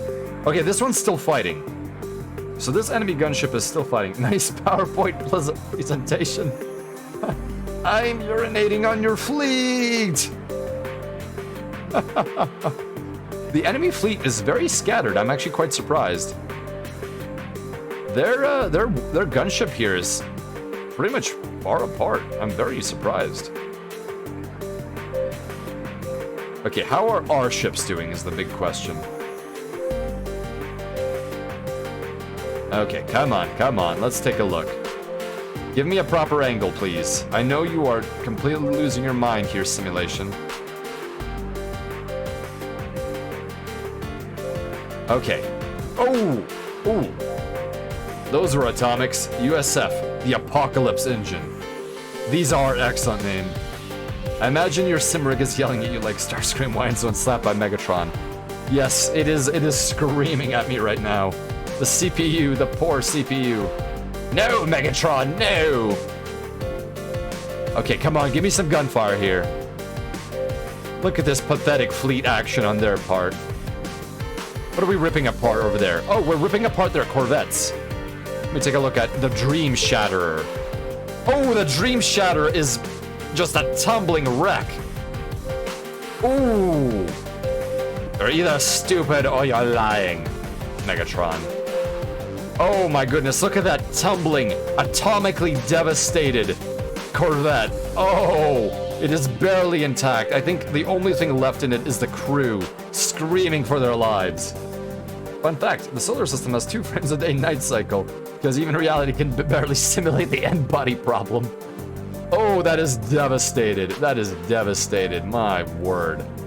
I don't even know where the fire's coming from. This PowerPoint presentation is... Oh, it's split in 2, wingmates! We broke the enemy in 2. Oh, man. What are these? What are these? The RSF Alec I. And this is one of our allied gunships, and it looks pretty much worse for wear. Alright, where is the enemy fleet? I don't even know what fleets are intact. Where is the enemy? What is this? The Genocide God. The Apocalypse Engine. And the Stillborn Star. My word. Okay. Giant carrot splits. So one of this gunship is disabled. I think its engines are out. Alright, so I'm gonna give all my ships an order to go broadside. Okay, the simulation has finally picked up. Something happened. Alright. Alright, all warships. Nose forward. Nose forward. Come on, come on. So this one's still able to shoot. How is the remainder of my fleet doing? So this one is still capable of maneuvering. So we are trying to approach the enemy fleet. What are you doing? Maneuver! Maneuver towards the enemy! Okay, we're just gonna have to give it a direction. Give all ships an order. Move in that direction. So we're going to move towards the enemy fleet now. We're taking the offensive to the enemy, and I think we only have 2 gunships left. Oh my goodness, this is a graveyard of vessels. Alright, gunship moving forward. The Autumn Supernova is not looking good. Come on, come on. Get me within the proper range, and our Delta V is so messed up right now. Oh my goodness.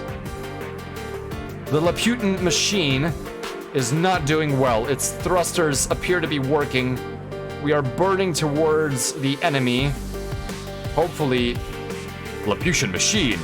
How did you know my kill phrase? Bob! I'm GC Denton.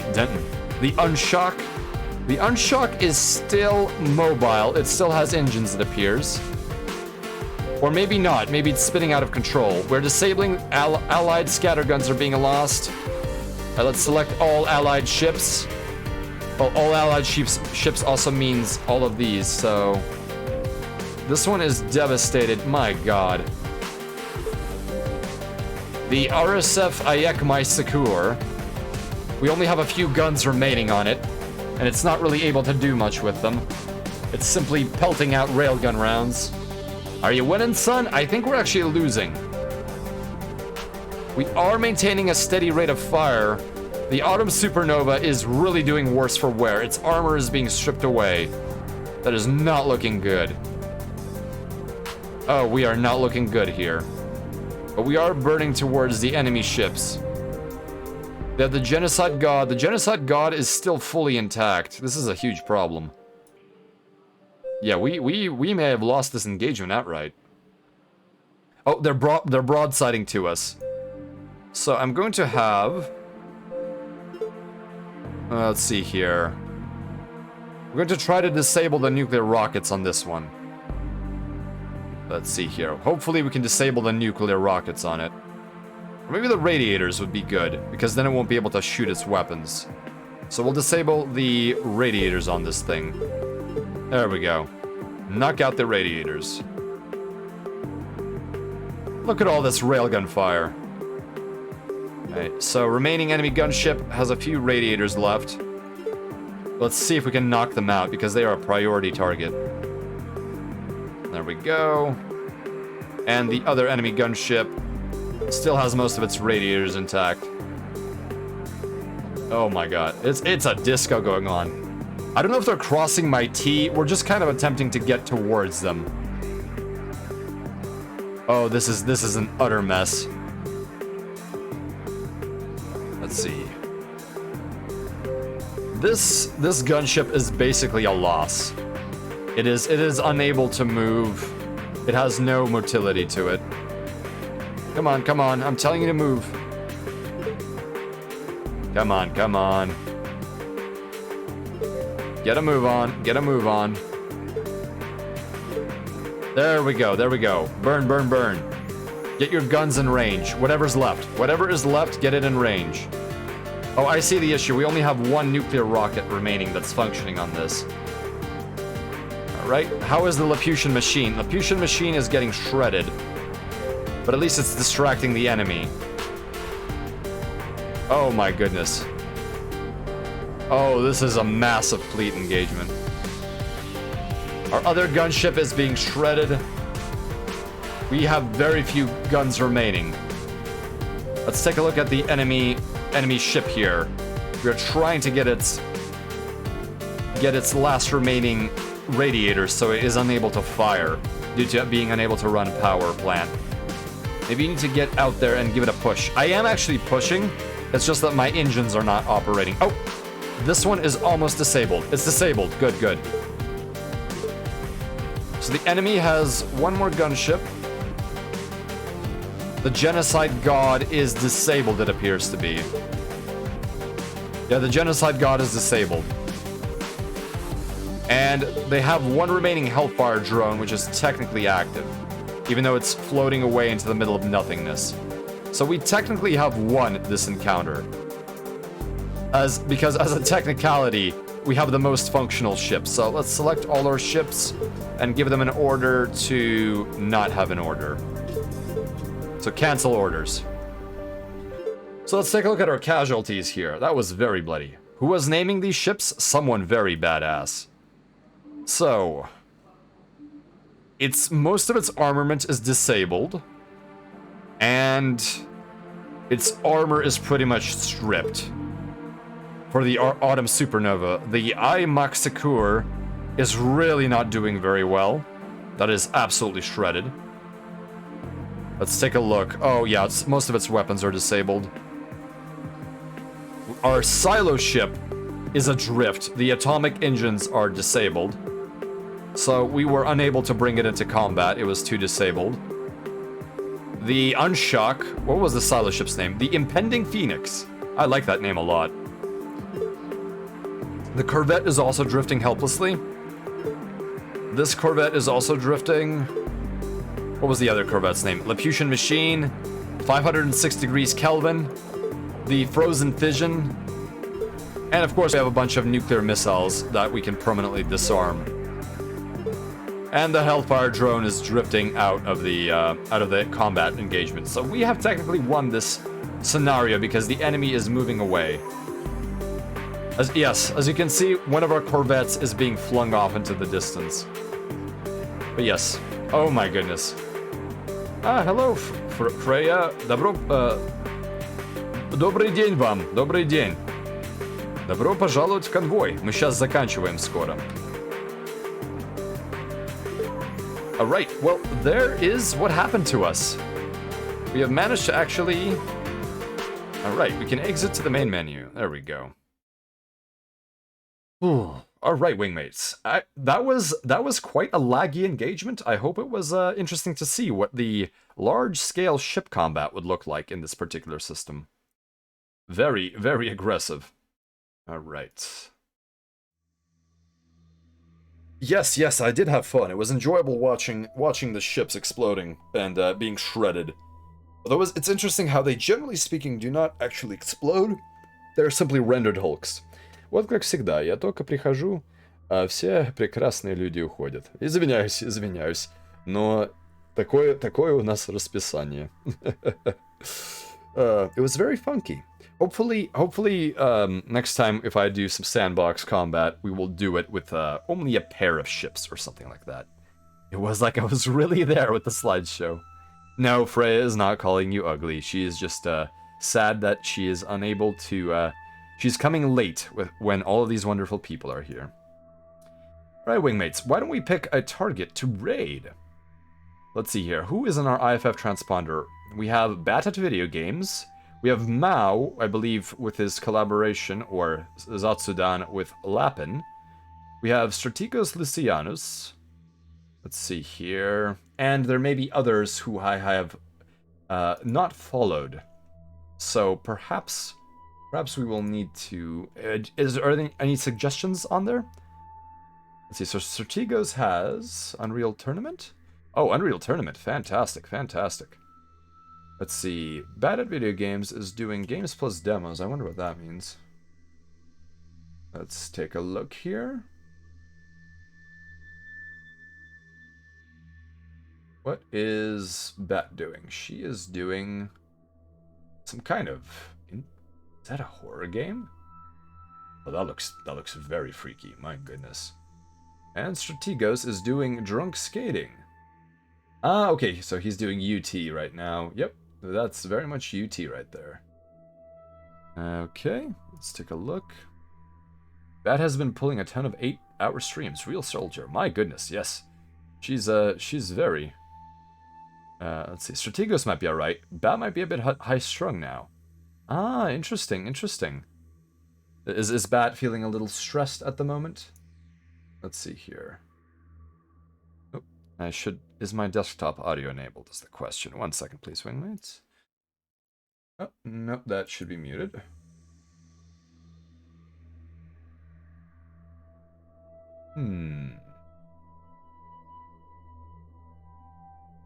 I see, so she is going through a rather freaky game.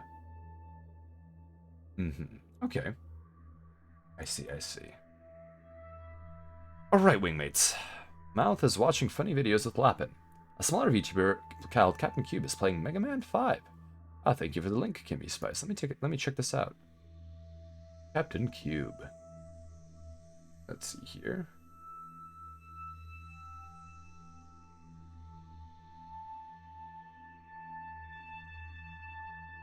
Ah, okay. So Captain Cube, I like that overlay. So that's a very good overlay that he has. Okay. All right, wingmates. So I guess I will ask the crowd. I just saw one playing the Automatone? Automatone? И вообще, если когда-нибудь нужда для тебя, мои двери всегда открыты. А, конечно, спасибо большое, спасибо. Я это понимаю, я просто в последнее время был занят своими процедурами. Okay. Oh, is the automaton one of that weird flute? Not lute. It's not a woodwind. It's a an air instrument. Otome on the automaton while photoshopping. I don't know what's going on anymore. Stylophone-esque. Okay. Captain Cubes is like a lot like Mocha plus picky and loud. Yes, indeed. The ball with the stick thingy that makes strange noises. Okay, so now I understand. That's the title of the stream. Oh, is it? Oh, let's see here.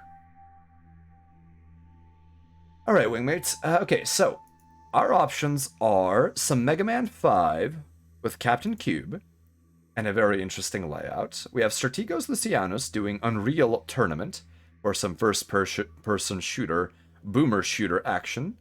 We have Mao and Lapin watching videos in a Zatsudan, and we have Bad at Video Games doing one of her marathon streams. Currently trying not to die in a horror game. Any of these sound good? Okay. Oh, Rilu is doing the tomato.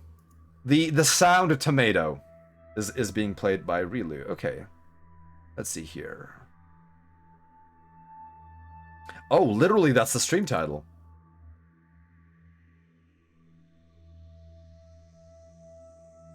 Let's see.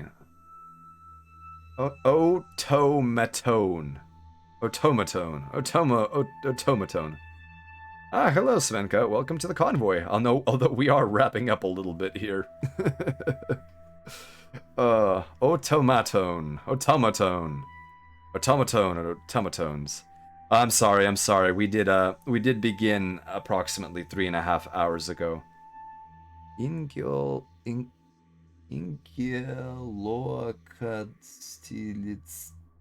Что? Инкеолокастили Кастилициан. Ингелиокастилициан. Ингелиокастилициан. Это что за слово? Lol. It's a really good cover of Fly Me to the Moon on the automaton. Floopy! Good to see you. Good to see you at the convoy. I would say welcome, but we are beginning our jump drive procedure. Это имя. Из книги одной. Понятно. Дурдом имя. Ингелиокастилициан. Ингелиокастилициан. That's a tongue twister. Ингелиокастилициан. Ингелиостакацилиан. Ингелиокастицилиан. Ингелиокастицилиан. Okay. Чилиан. Ёшкин кот. Спасибо. Blah. Okay. I am losing the game, wingmates. I'm losing the game. I don't think I can read that. I can't read that. Oh, sometimes that messes me up. And ch. I try to pronounce them the same, and then we have problems. Oh my goodness. All right. I still can't decide who to raid. This is dismal. All right, you know what? We'll leave it up to the dice.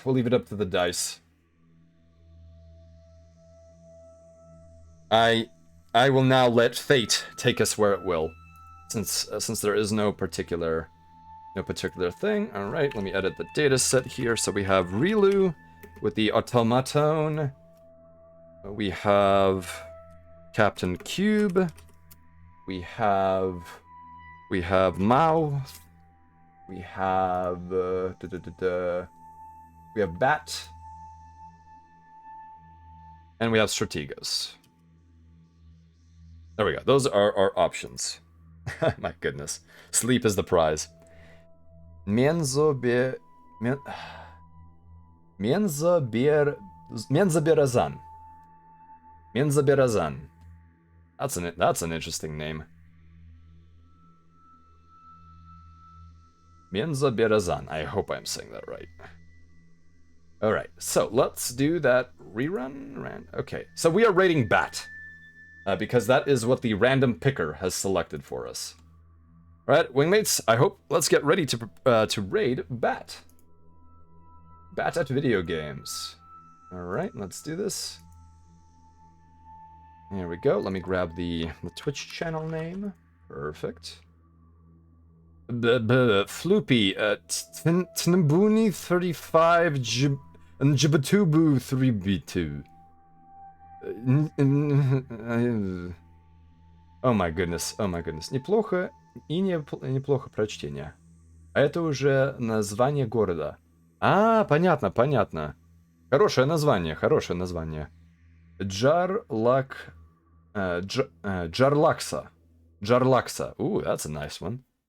Orelsdotter.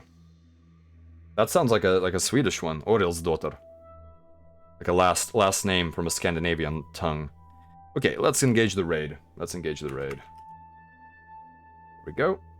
We're raiding Bat at video games. Alright, everybody, let's be as polite as we always can be. I do apologize that raiding is always such an arduous task for me, but it's always difficult. I'm an indecisive courier. And thank you for being here. А ты неплох, но звуки не проговариваешь. Ну, то, что иногда происходит. Alright, here we go. Here's the raid message, wingmates. There we go. Thank you, wingmates. Thank you all for being here. Спасибо всем за присутствие. Хороший стрим был, конечно. Alright, everybody. I wish everyone to have a good night. Oh, no worries. Please, never feel bad about missing a raid. Keep your propellant tanks topped off. Make sure your jump calculations are accurate. And as always, fly safe. Alright, wingmates, let's raid Bat and let's be polite, as always. Thank you, everyone, once again. This has been a fun game, and next week I will be doing a couple of collaborations, so hopefully I will put up a schedule on Twitter shortly. Alright, raids coming in. 5, 4, 3, 2, 1, let's go. Поехали.